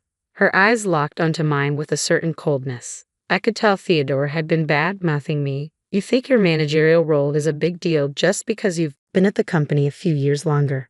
Could you please stop blocking Theodore's career? Certainly, the position of manager is something anyone can achieve through years of service and performance evaluations. Our direct boss is the area manager. For Theodore, I'm just a senior colleague, which isn't incorrect. Deciding it was futile to argue, I let it go. Theodore soon returned, and we pretended like nothing happened. As I was leaving, I asked him about work for tomorrow, and he said he'd be helping out at this branch. Something felt off, but I didn't say anything because Selena was there. The next day, I went to troubleshoot a test run as planned, but Theodore never showed up. I felt uneasy, so I discreetly consulted the area manager and had him look into Theodore's business trip application. It turns out, on the day I met Theodore and his girlfriend, they were supposed to be on a business trip that involved an overnight stay. This was a clear false claim. The area manager asked to handle the rest, so I left it to them. Sometime later, the date for Theodore and his girlfriend's wedding was set. I wasn't invited and felt relieved, but a week before the ceremony, the area manager asked me to attend in their place. They were supposed to give the main speech but couldn't make it, so they asked me to do it. I initially declined but accepted when they insisted. On the wedding day, I arrived early and bumped into Theodore and his girlfriend on my way to the waiting room. They looked surprised to see me. You know, my elite friends and I all have degrees from prestigious universities and work in top-tier companies. I didn't think you, a dropout, would fit in, so we didn't invite you, Theodore scoffed. I was asked to speak on behalf of the area manager, who will be late. Once they arrive, I leave, I replied. The color drained from their faces. Are you trying to embarrass me by having a dropout give a speech? If the area manager can make it, there's no need for a speech. Leave now, Theodore commanded. Cut ties with my husband, you uneducated poor, his girlfriend chimed in. They laughed heartily and walked into the waiting room, leaving me stunned. A new emotion welled up in me and my whole body started trembling. If they want to sever ties then, so be it. I stayed under the radar and waited for my turn to speak. Finally, it was my turn. I took a deep breath and stepped up to the mic. Though Theodore and his girlfriend glared, urging me to leave, I started my speech. Congratulations on your wedding. If you thought I'd stick to the usual pleasantries, you're mistaken. Theodore isn't exactly commendable in his job, but this is a celebratory occasion, so I must use only the highest praises. Top-tier graduate Theodore, you were exceptional in accumulating customer complaints at work. Your unrepentant and arrogant behavior, always blaming our clients, really showcases your thick skin. I'm always impressed. Stop it now. She stood up beside a flustered Theodore and shouted, overtaken by rage. You were supposed to cut ties with Theodore. Quit bullying him. The room started buzzing, but I continued my speech unfazed. Our elite graduate Theodore is quite the trickster. He's been lying about business trips to go hang out with her and claiming expenses for it. That's pretty bold and clear embezzlement. Hey, cut it out. You're making this up, Theodore shouted, red-faced, and started coming toward me. She also stood up and screamed, What's your evidence for all of this? Are you insane? The room descended into chaos, prompting the MC to nervously ask me to stop. I thought maybe this was as far as it would go. At that moment, the door swung open with a bang. The ones who entered the now silent room were the area manager and the president of the client company. She went pale when she saw the president heading straight for the bride and groom's table. So, you're lying about wanting to quit your job to marry me was a lie, the president said to Selena. It turns out she had been working as a hostess at a club. I recognized her because I was once told at the club that she was the one who was supposed to marry the president. I had contacted the area manager to bring the president after realizing her true identity in her dressed-up appearance. I lent you money to quit your job and pay off your debt. Then you disappeared and planned to marry someone else, the president said. Selena couldn't come up with any excuses when faced with the calm president. Even Theodore didn't know about her working in the hostess club. He stormed back to her and confronted her. What is going on? She snapped back. You act all elite, but you were a no-good criminal, even worse than a dropout. That dropout's just jealous of me. It's all lies, Theodore shouted. The area manager quietly stood in front of the shouting Theodore. We have evidence of your actions and will be reporting them to headquarters. You'll be suspended until a decision is made. Realizing the gravity of the situation, Theodore stood there, his face ashen. The president said to Selena, "We'll be speaking through lawyers from now on." The once defiant woman broke down in tears. The MC wisely suspended the ceremony and the guests were asked to leave. I left the scene with the area manager and the president. Rumor has it that Theodore and Selena had planned to get their marriage certificate after the ceremony, but now it's off. Both families are blaming each other and fighting over the wedding costs. Theodore was fired for misconduct and they are calculating the exact amount he embezzled for restitution. The only thing that stings a bit is that the area manager also received a pay cut for poor supervision of his subordinates. Theodore had timed his business trips to coincide with days when major tasks like machine installations were happening, and the area manager had approved these trips. As for the woman, she is facing fraud charges from the CEO for her sham marriage, and she'll likely be tied up in court for a while. Of course, I've cut ties with Theodore and haven't spoken to him since that day. As for me, I'm just going to continue living my life with my head held high.